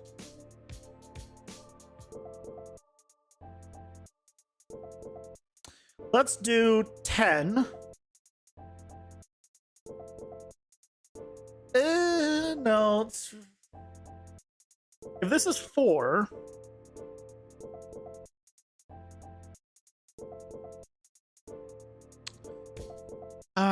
we could do 6,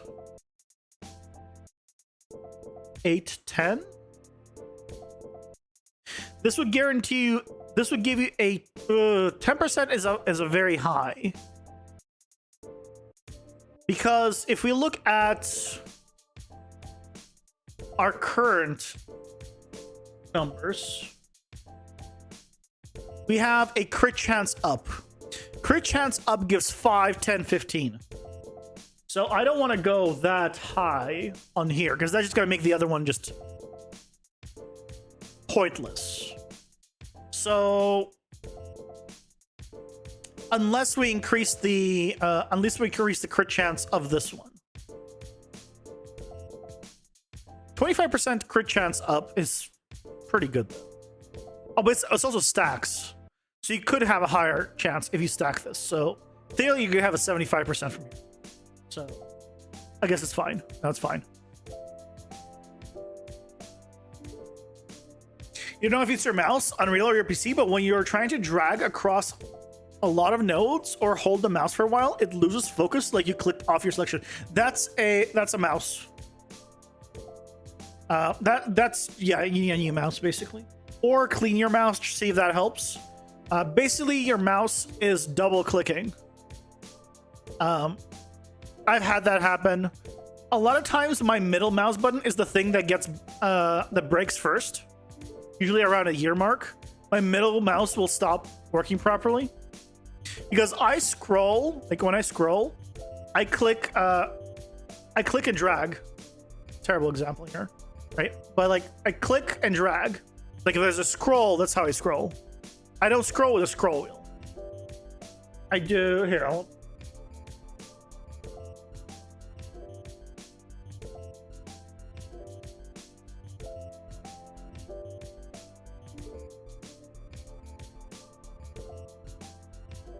Like I click, middle click, and then I just drag down, and this is how I scroll. If I want to scroll faster, I just move down more or move up more. I don't use like actual scrolling. I click and hold, and so I go through the middle mouse button faster than any other button. And then when that happens, usually it starts double clicking and things of that nature. And yeah, I've had things like what you were described before. So this is 10, 12.5,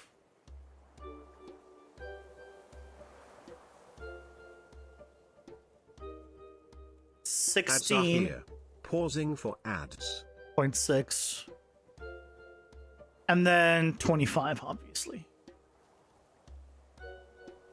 So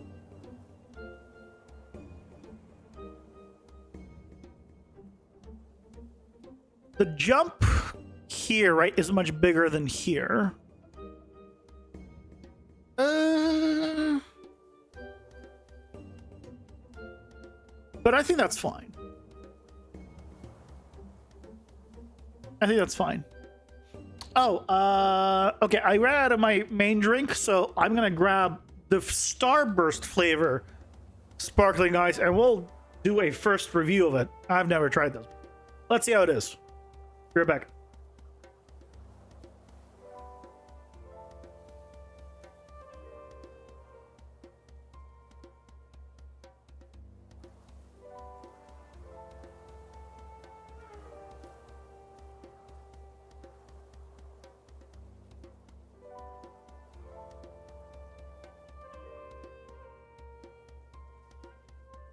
Okay, I'm back.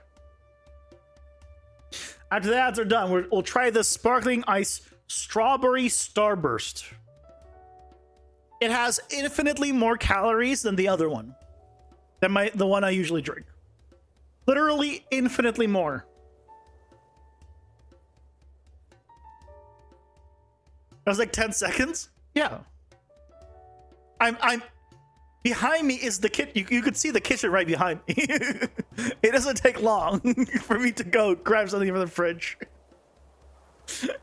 Yeah, originally before I used to grab both drinks, like 2 drinks, and like put it on the table. And then I realized, like, why do I do that? I should just grab the other one, like, when I need it. That way it's cold and not warm. But let's try this Starburst Strawberry Sparkling Ice.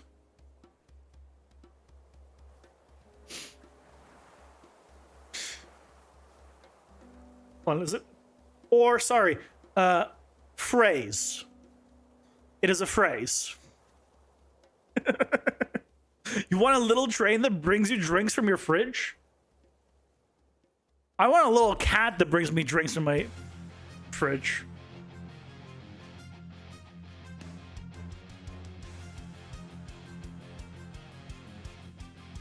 It definitely smells like Starburst. I haven't had Starburst in like a decade. Probably no more. And I can tell you that smells like Starburst from what I remember from college. I mean, college, high school.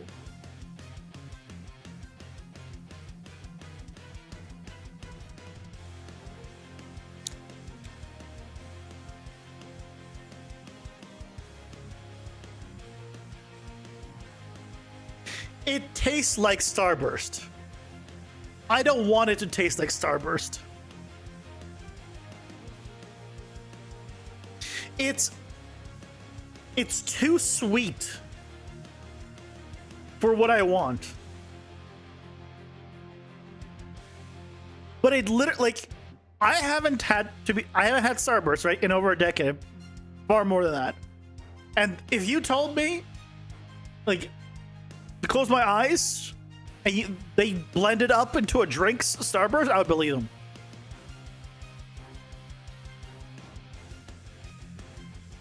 The problem is they removed the old ones. They only have these Starburst flavor ones now.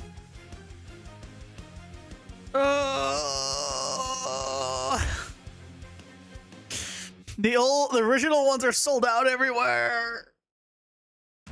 Am I gonna have to drop them? I bought a few flavors. Like, there's like 4 different flavors that I bought. But if they're all like the Starburst, like, taste like that, then I'm gonna have to stop drinking them, which is probably a good thing for me. I'll be honest. But not by probably, I mean definitely. But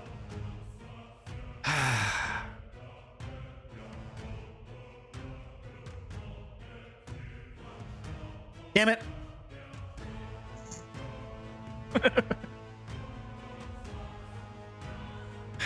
Okay. Well, we'll do this. We'll make it so tier 1 is every 10, then 8, then 6 hits is a guaranteed crit. So we need to track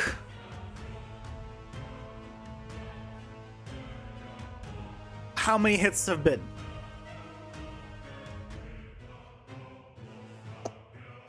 This is going to be a whole thing, isn't it? Oh boy. Okay. Well, first of all, I need an image.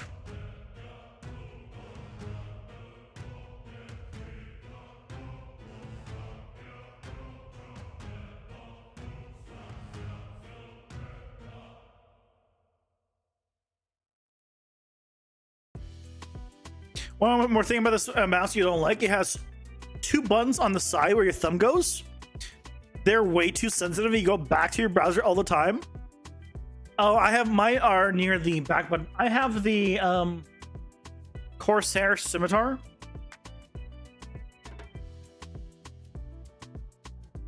RGB Elite. Or Scimitar Pro. I think Elite. Yeah, RGB.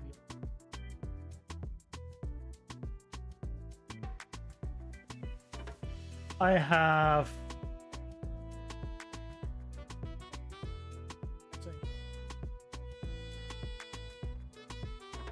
this one. So I have the full numpad on the side. Well, I say numpad, but it's bound to just the regular 1 through equal sign, basically. And my back buttons are back and forward here, which is, convenient for me. I cannot use a quote unquote MMO mouse. It says MOBA/MMO, but I can't not use this. It's so good. Like, if I need to use any hotkey, it's the keyboard and the mouse. Like, I don't know how people were doing like control, and then like a hotkey. Like, it's so awkward for me to press that with my left hand. So a long time ago, I got a Razer version, and I never went back. Then the Razer Naga, and eventually this is the kind of mice I use. I can't not use this. You've never seen? Yeah, this is the Corsair Scimitar.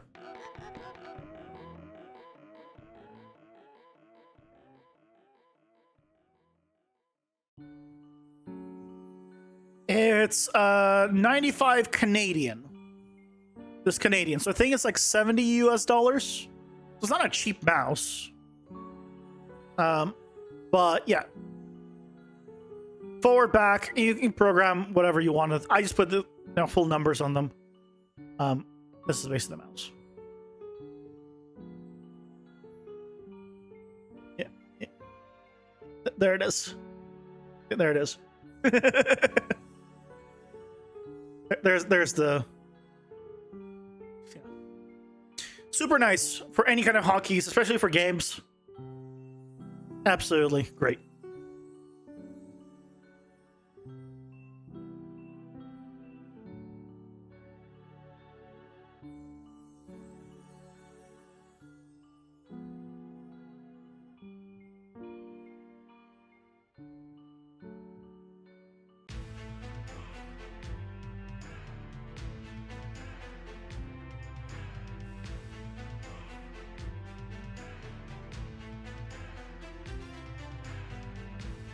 Hold on a second. I need to trying to get Midjourney to give me a new thing. Purple strike. Has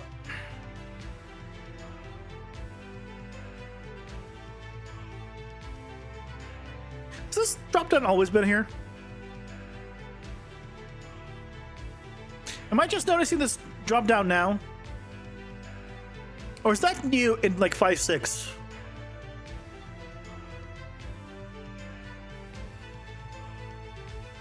Now, I don't need it because I have this. I can just do it here. And the order is the same, but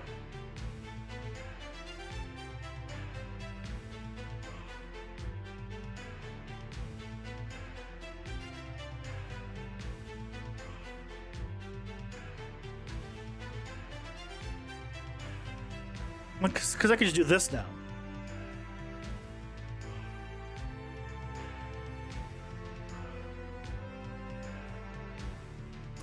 Yeah, because I just do that. Or I can do that. That's kind of better. I think it's kind of better.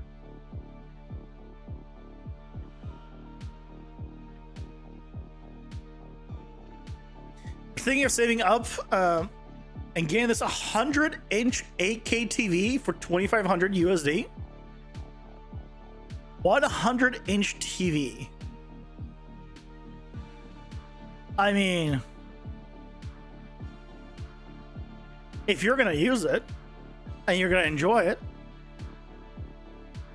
it, I would just check for that it's HDR. That's gonna be the main thing.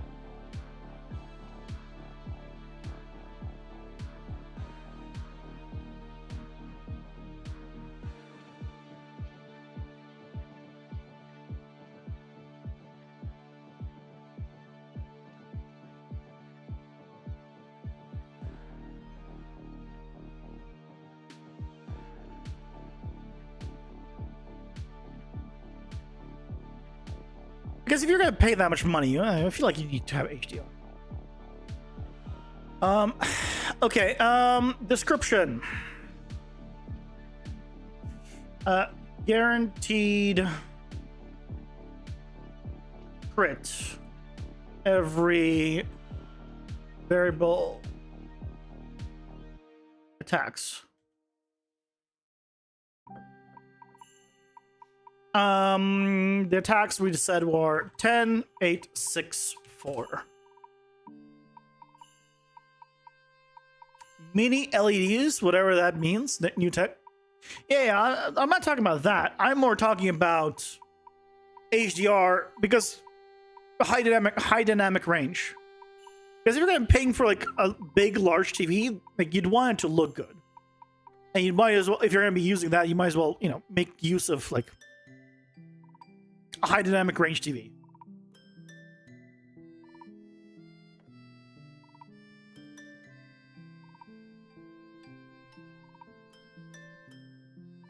To super HDR. There's different HDR types. Just I would go online and there's different types of HDR and what that actually means.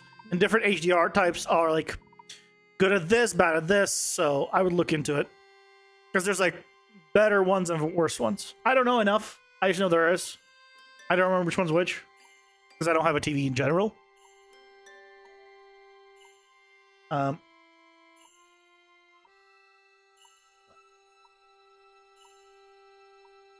It's Best Buy, so you can check them out. Yeah, for visuals, yeah.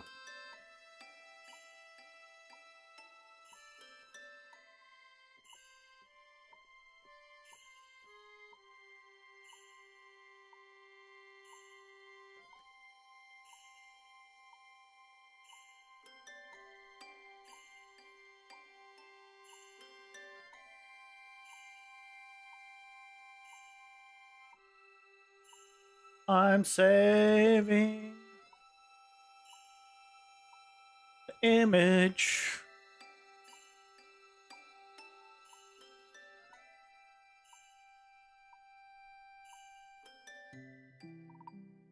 Boink. Hopefully that'll be good enough.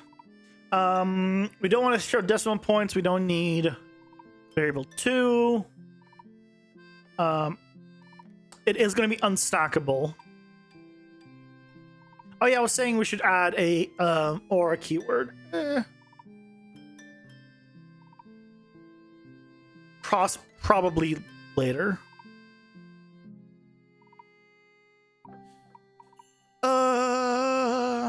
Yeah, we'll add one tomorrow or something. It's bad when we don't know how to watch TV anymore. No, we know how to watch TV. Right? You just sit there and you stare at it. I have a lot of experience watching TV. It's called watching YouTube. Right? We haven't stopped watching quote-unquote TV. It's just the TV is now a monitor and the channel is called YouTube. But effectively, we're doing the same thing, right? It's just our displays have gotten smaller and we just get to choose what we want to watch, which is kind of nice. No, I'm not gonna lie about that. That is kind of nice. We're talking to AI earlier about functions and delays and stuff. Apparently, Unreal 5 can handle 500,000 lines per second, or in another sense, whatever you can imagine. I mean, I think it also depends on what is on those lines, right?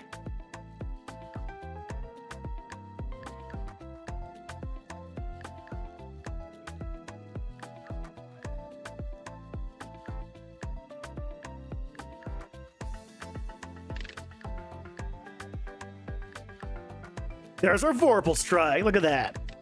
That's not bad. Yeah. I think that's a fine image for now. Yep. That looks fine. Okay, so we need to store the number of hits, and we need to display the number of hits. Oh boy.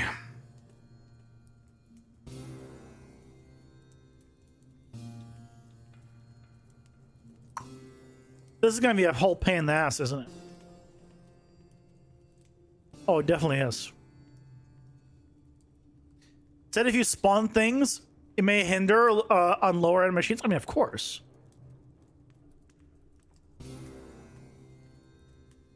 Shouldn't ever crash because of how much it's cold at once. Yeah, it will. Absolutely. Wait, what? It depends. Again, it depends on what is being called and what is the 500,000 things. Right? If you're doing 500 lines of code, which each code spawning a full blueprint that has like a bunch of functionality as part of it, right? It's not gonna be happy. Even 500,000 objects being spawned like separately, just spawn static mesh at X location. That's the line. Like that's still not gonna be happy. Now it might not crash depending on your hardware, but it's not gonna work the way I think it thinks it will. But like I keep saying, you shouldn't trust ChatGPT or like AI. That. Hey Leo, welcome in. How's it going? Hope you're doing well. We're making sure 36 calls to different cells. 36 calls to different cells? Changing the textures all at once wouldn't mess up your game? And said it was okay. Yeah. Yeah, that part is, yeah, it's going to be fine. Right now you're working on making effectors. What are effectors? What is an effector? I did not know this word. I know an effect. I know what an OR is, or something. ORs can be multiple of or somethings, but I don't know effectors. Sounds like a sci-fi law enforcement. Nice.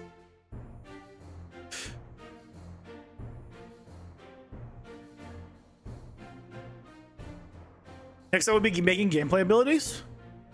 Nice, and that's where things start to get messy.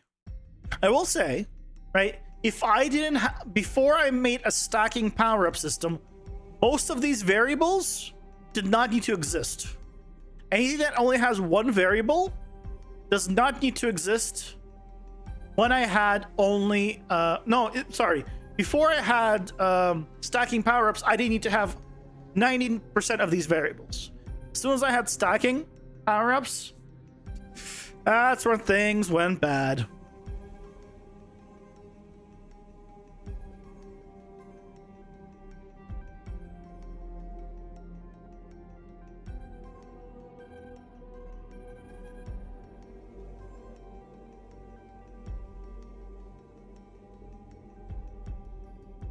A way of doing math operations onto attributes based on a magnitude. I mean, just a whoosh. Just over my head.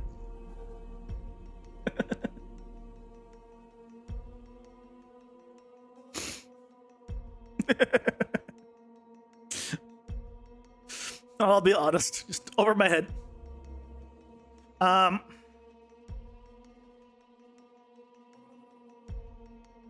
Okay, so we need to add a new function. This is going to be Vorpal, or yes,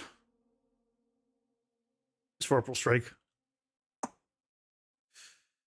Vorpal Strike.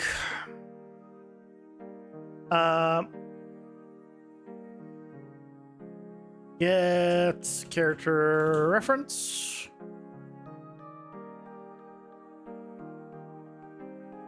Check as tag. We only want to do this if we have the tag.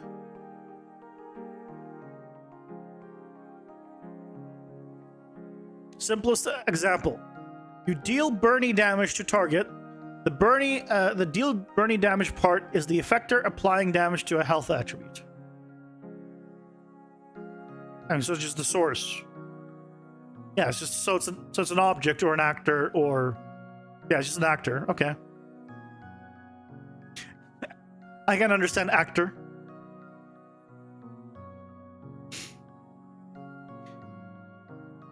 Effector basically make sure you have the appropriate attribute and the tags.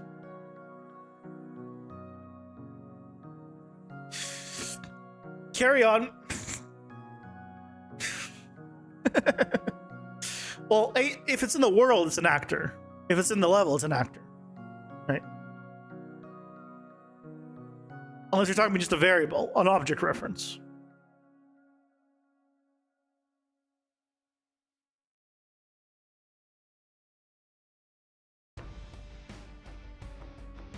I guess.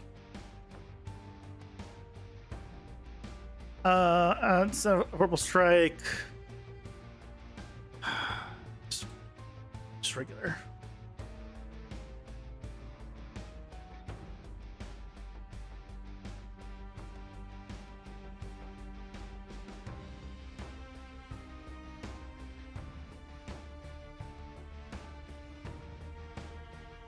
And this is greater or equal to.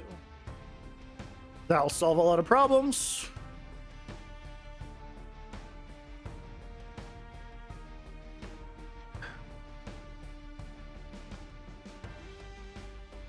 How long am I going today? Same amount as always. Till around 9:30. Which is in about 30 minutes.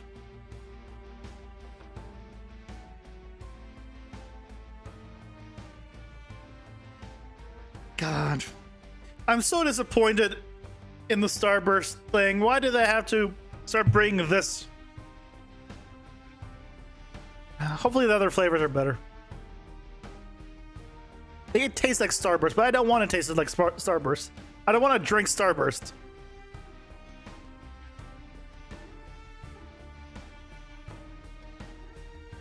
Found these cool videos about crazy TikTok stuff? I mean, there's a lot of crazy TikTok stuff.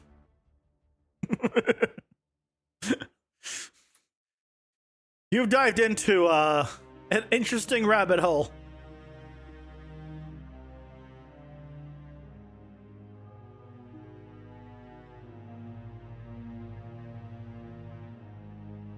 Oh god, Vorpal Strike needs to have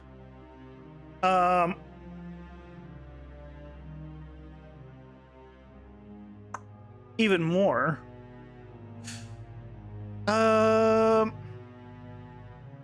So I also card Vorpal Strike guaranteed crit. So this one needs 3 variables. Float, an integer, and a boolean. This gets turned to true. And then on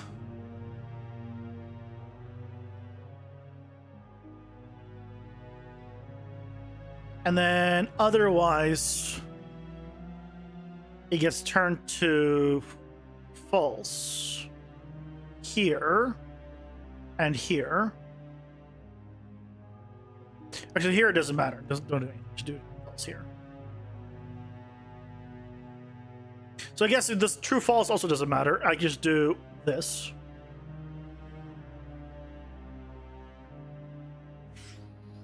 There you go. And then on the successful crit, I just do an OR boolean. And we just do this. So if it is supposed to be a crit, then obviously we need to have it be a crit.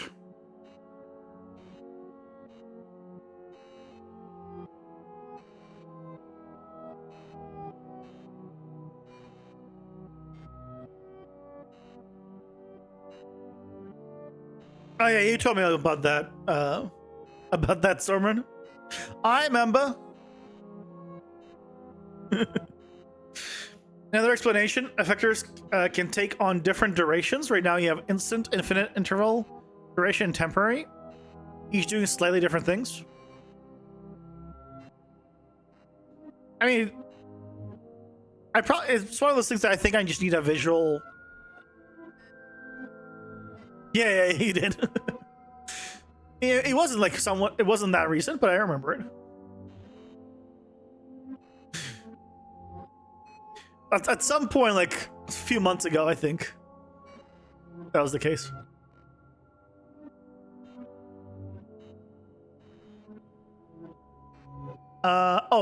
If this is equal, it needs to turn this on and then set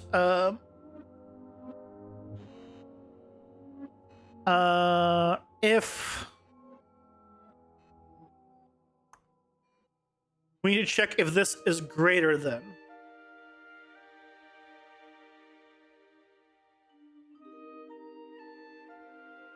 If this is greater than this.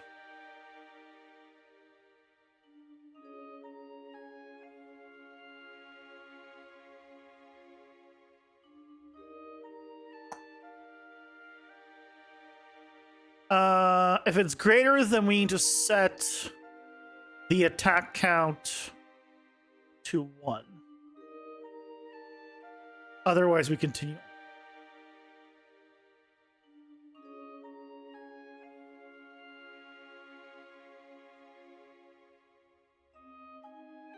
I guess if we're setting it to 1, it'll never be a crit, so it really doesn't need to do this check.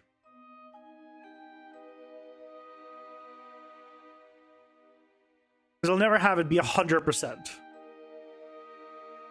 But just in case, for whatever reason, I want to do it 100%, I guess I'll plug it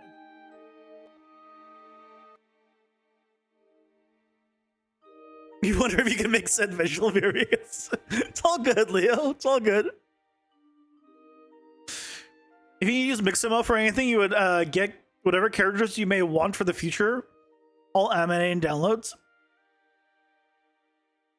You gotta work about it and fix it fully, so they do not have a team to manage the front end. They only can renew the SSL. I'll be honest, I'm gonna just hope that someone else downloads the stuff. I don't use it enough for me to be like to go out of my way to deal with that. That sounds like it will take a long time and I just can't be bothered. But if someone else does it, I'll gladly use it. Ads are here. Pausing for ads.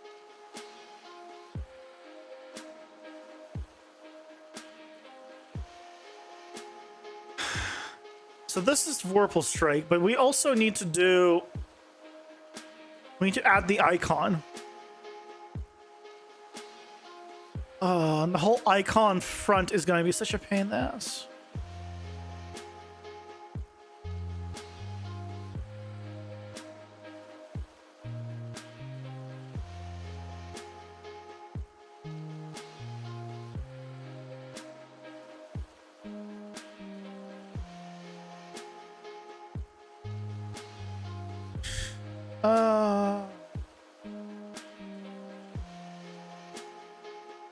Do I even have a thing to count up with on this?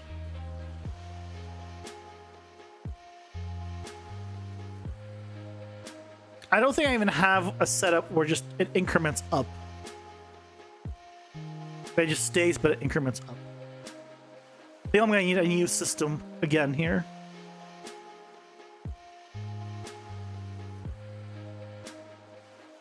When the post was made, it was up within 30 minutes.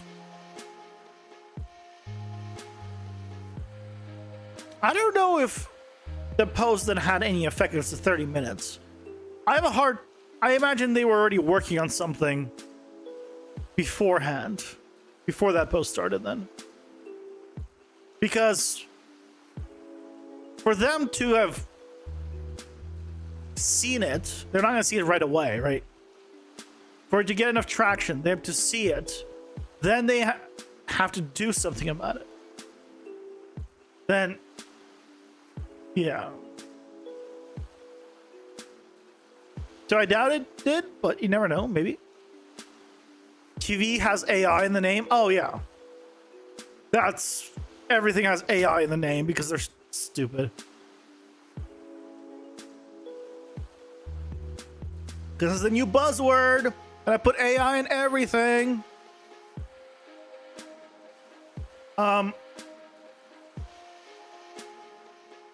It's stupid. So we need a new quote-unquote timer.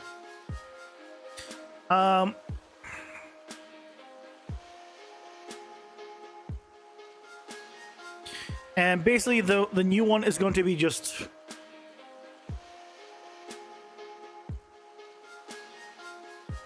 a counter, I guess. Because it doesn't need to do any of the wipes and stuff. They just might as well use the same setup for convenience.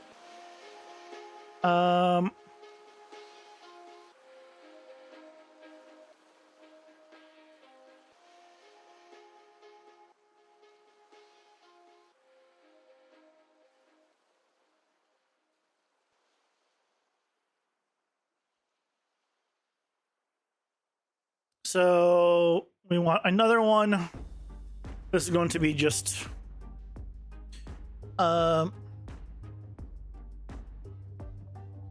number increase, or just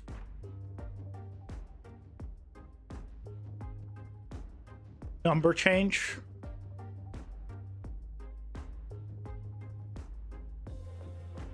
I guess. I don't think I need to make these not localized. Pretty sure they're not being used in the folder. Yeah, I don't think they're used in the folder. I'm just gonna... Shouldn't need to worry about them. Or later on, we can unlocalize them, I guess. From the folder. So here now we have number change. So we need to do a custom event. Number change. I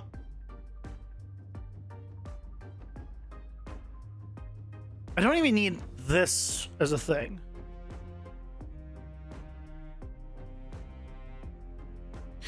Well, I guess yes, I do. I just needed to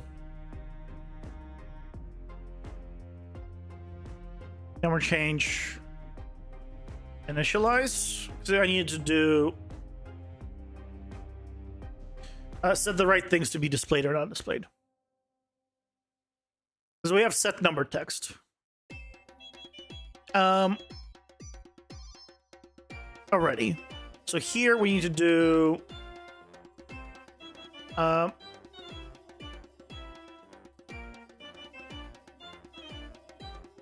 override timer 0. Clear timers. If I do set number text, let's say set number to 2.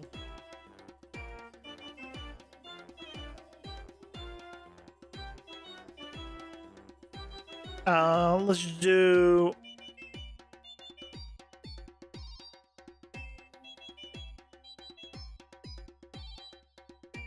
here. So we're going to still need to create the widget, add it to here.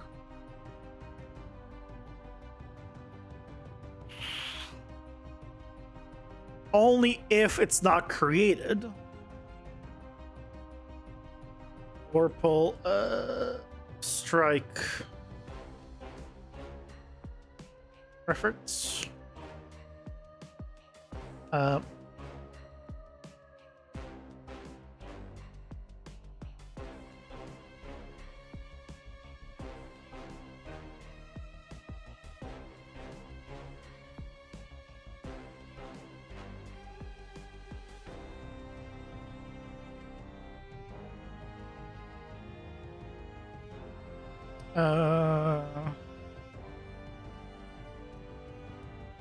ability icon, I guess.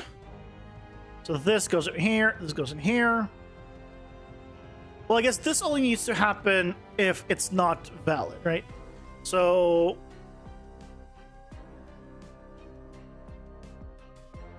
if it is not valid, then do this. I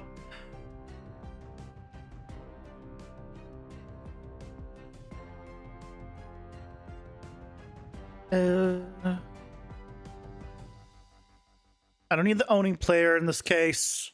The icon, though, would be good to have. This is... Do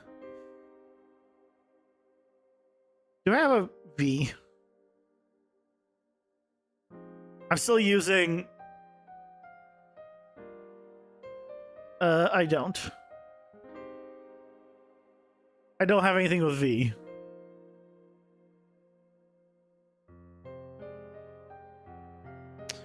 I'm gonna use this the actual icon. It's fine. This is going to be a number change. Don't hide text.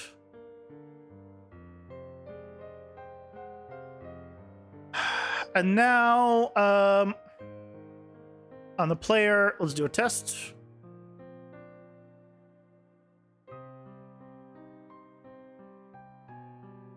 I don't need this load game over screen anymore.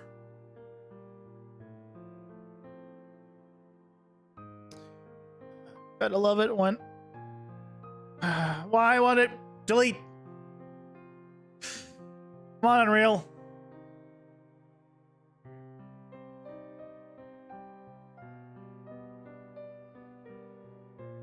Purple strike, please. Okay. So, let's see what happens. This is fine. I'll remove you for now. I press 7. Good start, good start. Nothing happens at all. Oh, because I haven't given myself the freaking tag.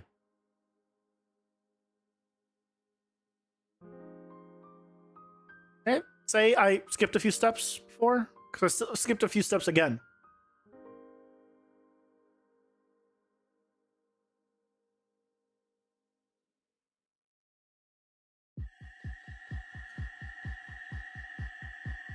Purple strike.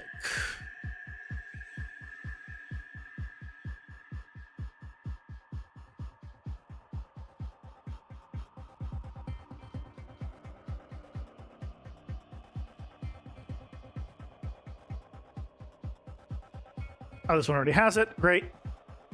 So this one needs to get purple strike.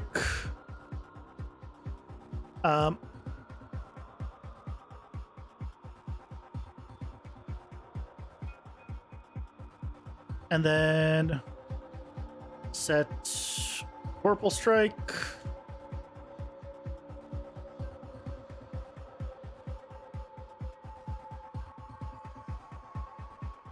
That should be fine. Let's give it a tag. Okay. Now, give me purple strike. Oh, there we go. But I got 2. Okay. But it worked. So now,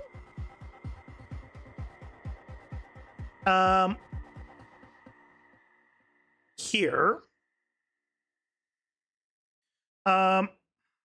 we need to do set what's it called? Set number text.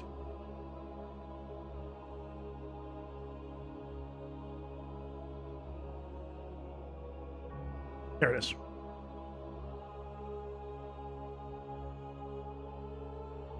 So the number text will be, well, 1. That's just default. You do this just for the first time. Set to 1. And if it is valid, which it will be afterwards. Set number text to be the attack count.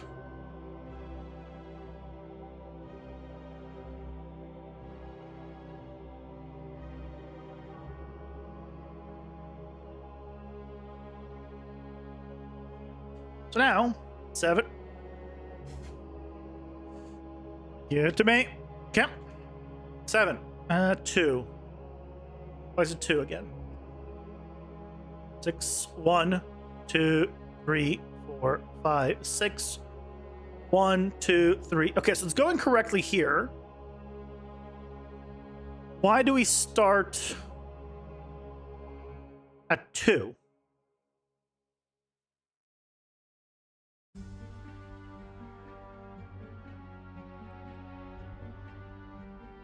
Why do we start at 2? Oh, because I still have this. Do I even need that? Can I just clear it? Not have anything? Just to confirm. 1, 2, 3. So yes, but it's the grayed out version. So if I want it to be not the grayed out version,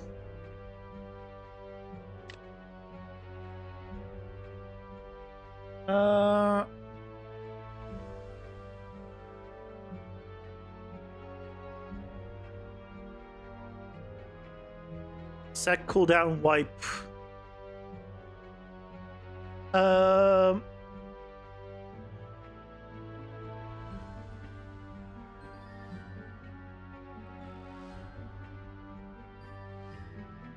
I guess I would need to have it be a time, right? Oh, there we go. Now it's the full color. Okay. He goes to 8 because, yeah, so it goes up to the correct number. So now, theoretically, I should be able to crit. Let's find out. So if I was to just do this, right, and I attacked, right, I do 15. If I give myself 3, still 15. But if I gave myself 6, which is the max, 22.5. And then we'll go back to 1. Should go back to 50. It's working. That was surprisingly much similar to set up.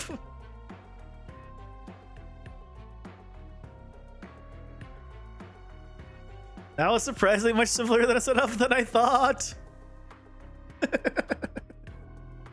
So now, instead of manually triggering it,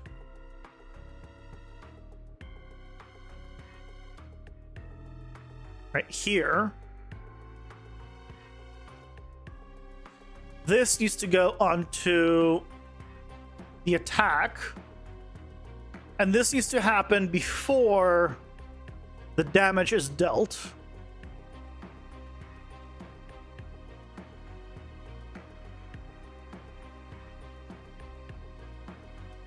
For damage event, I don't need this anymore. That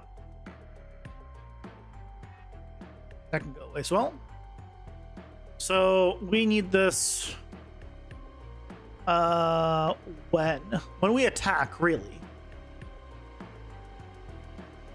It's when we attack, so it wouldn't be here. Because we can miss.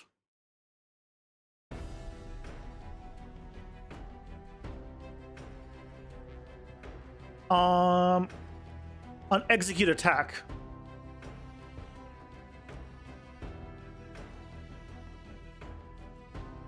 That's where it should be. It should be here. And on begin attack,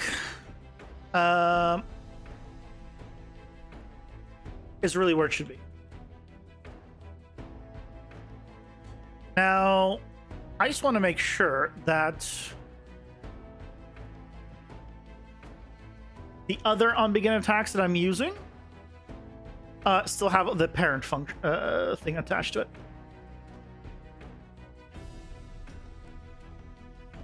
Just doing find all the blueprints.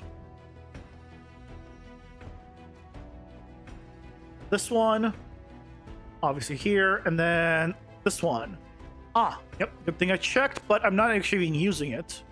But just in case I decide to use it, I'm going to add the call to parent function here. Because we removed the whole warp to enemy functionality. So now,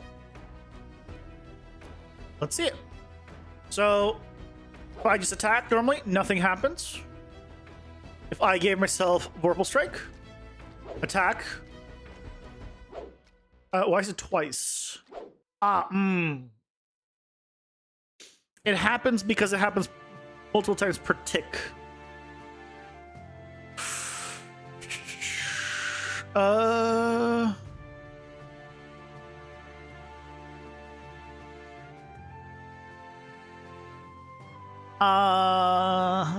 So I want to do it on only when Trace starts.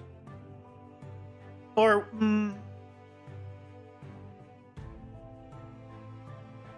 shit.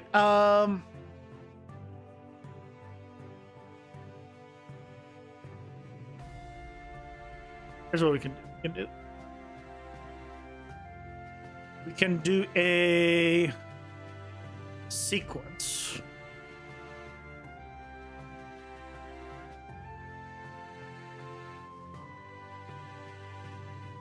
And then a do once.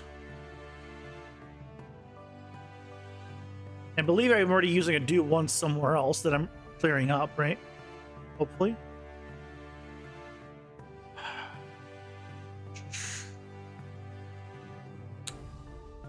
No, I'm not.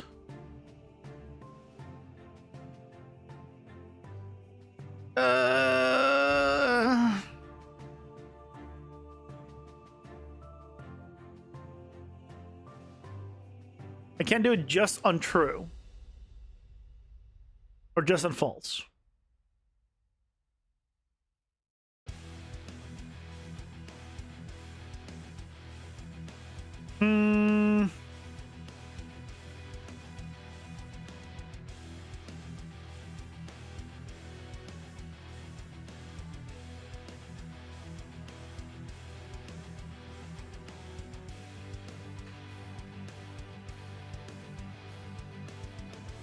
Crap.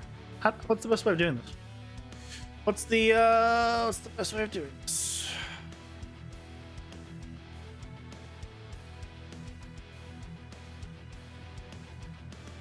I need to trigger here. I need to trigger only once. I don't want a global variable, just like trace. That's the thing.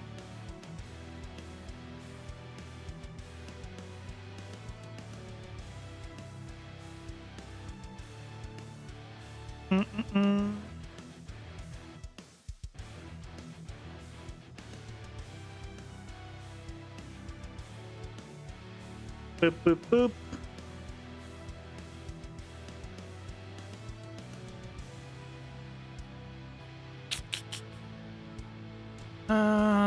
Da-da-da-da. I mean, okay. I guess I can do a global one. Didn't want to.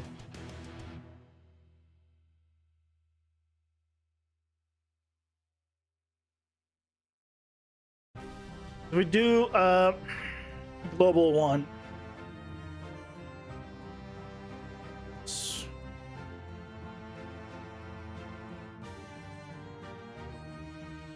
Current attack trace. I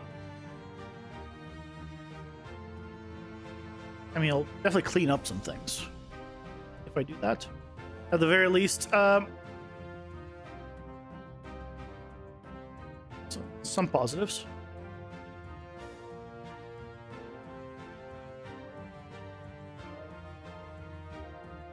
So plug all this. Basically, we set it. But before we set it, we need to do some checks. So we need to check if this is equal to true. And this is equal to false. So, sorry, if this is equal to false, and this one is equal to true, so it just started.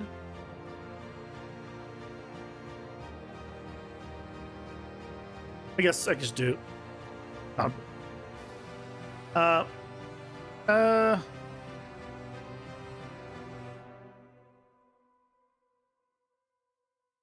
I want to do specifically this, because otherwise it'll be, yeah. This is specifically equal to false, and this is equal to true.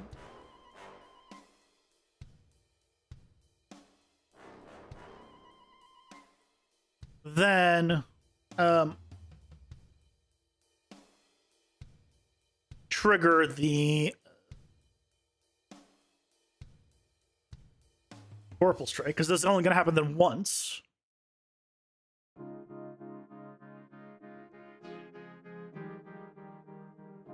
And after all of that,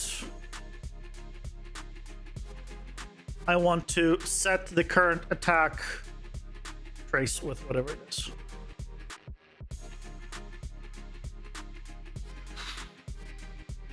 So he keeps up with whatever it is. Now, that's... I don't like it. I don't like this. Let's just see if it works. Let's just see if it quickly works.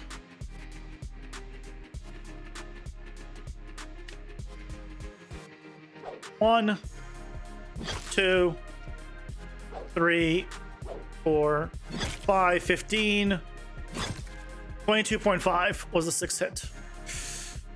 Ah, but the sixth hit was the... Okay.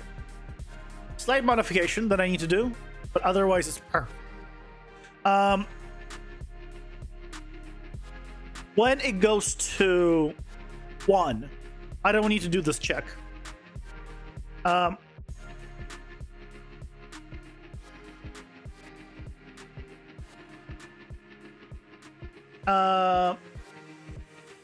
No, actually, when it's not greater than this, when it is equal to this.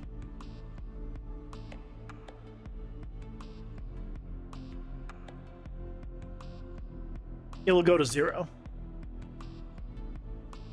So on the, well, it'll say 5. If you have 6 hits, it'll say 5.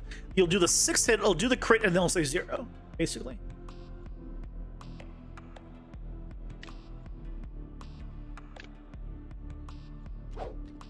One, 2, 3, 4, 5, 6. 6th hit was, and now it says 0. And 1. Yeah. There you go. Perfect. That's what I want.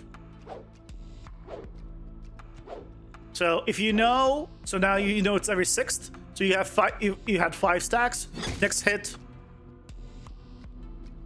Why do you have 45? That didn't do more damage.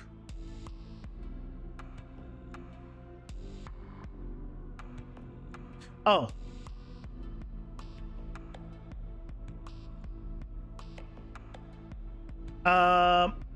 Because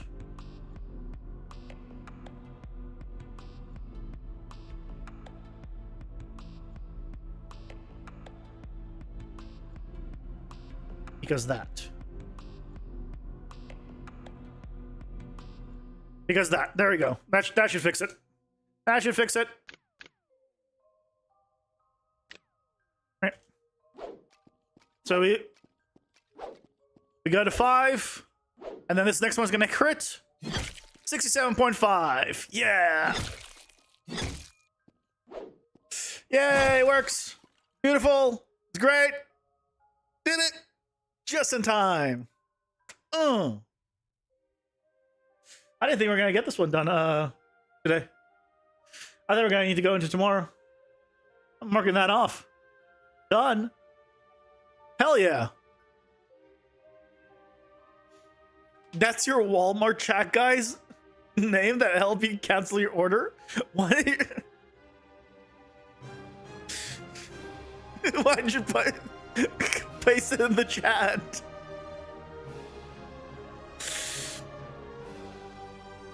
Or is it actually your password? In which case you should really add some numbers.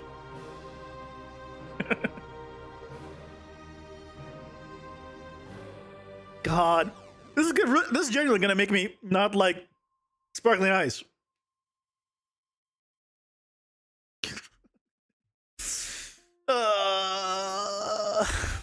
Well, thank you guys for joining me today.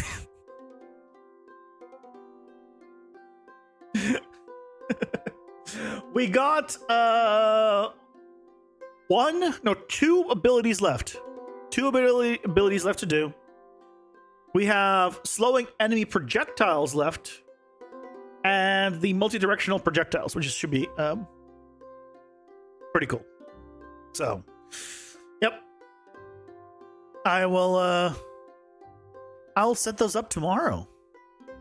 But thank you guys so much for joining me. Hope you enjoyed. Hope you all have a wonderful rest of your night. And I'll see you guys tomorrow. Take care. Bye-bye.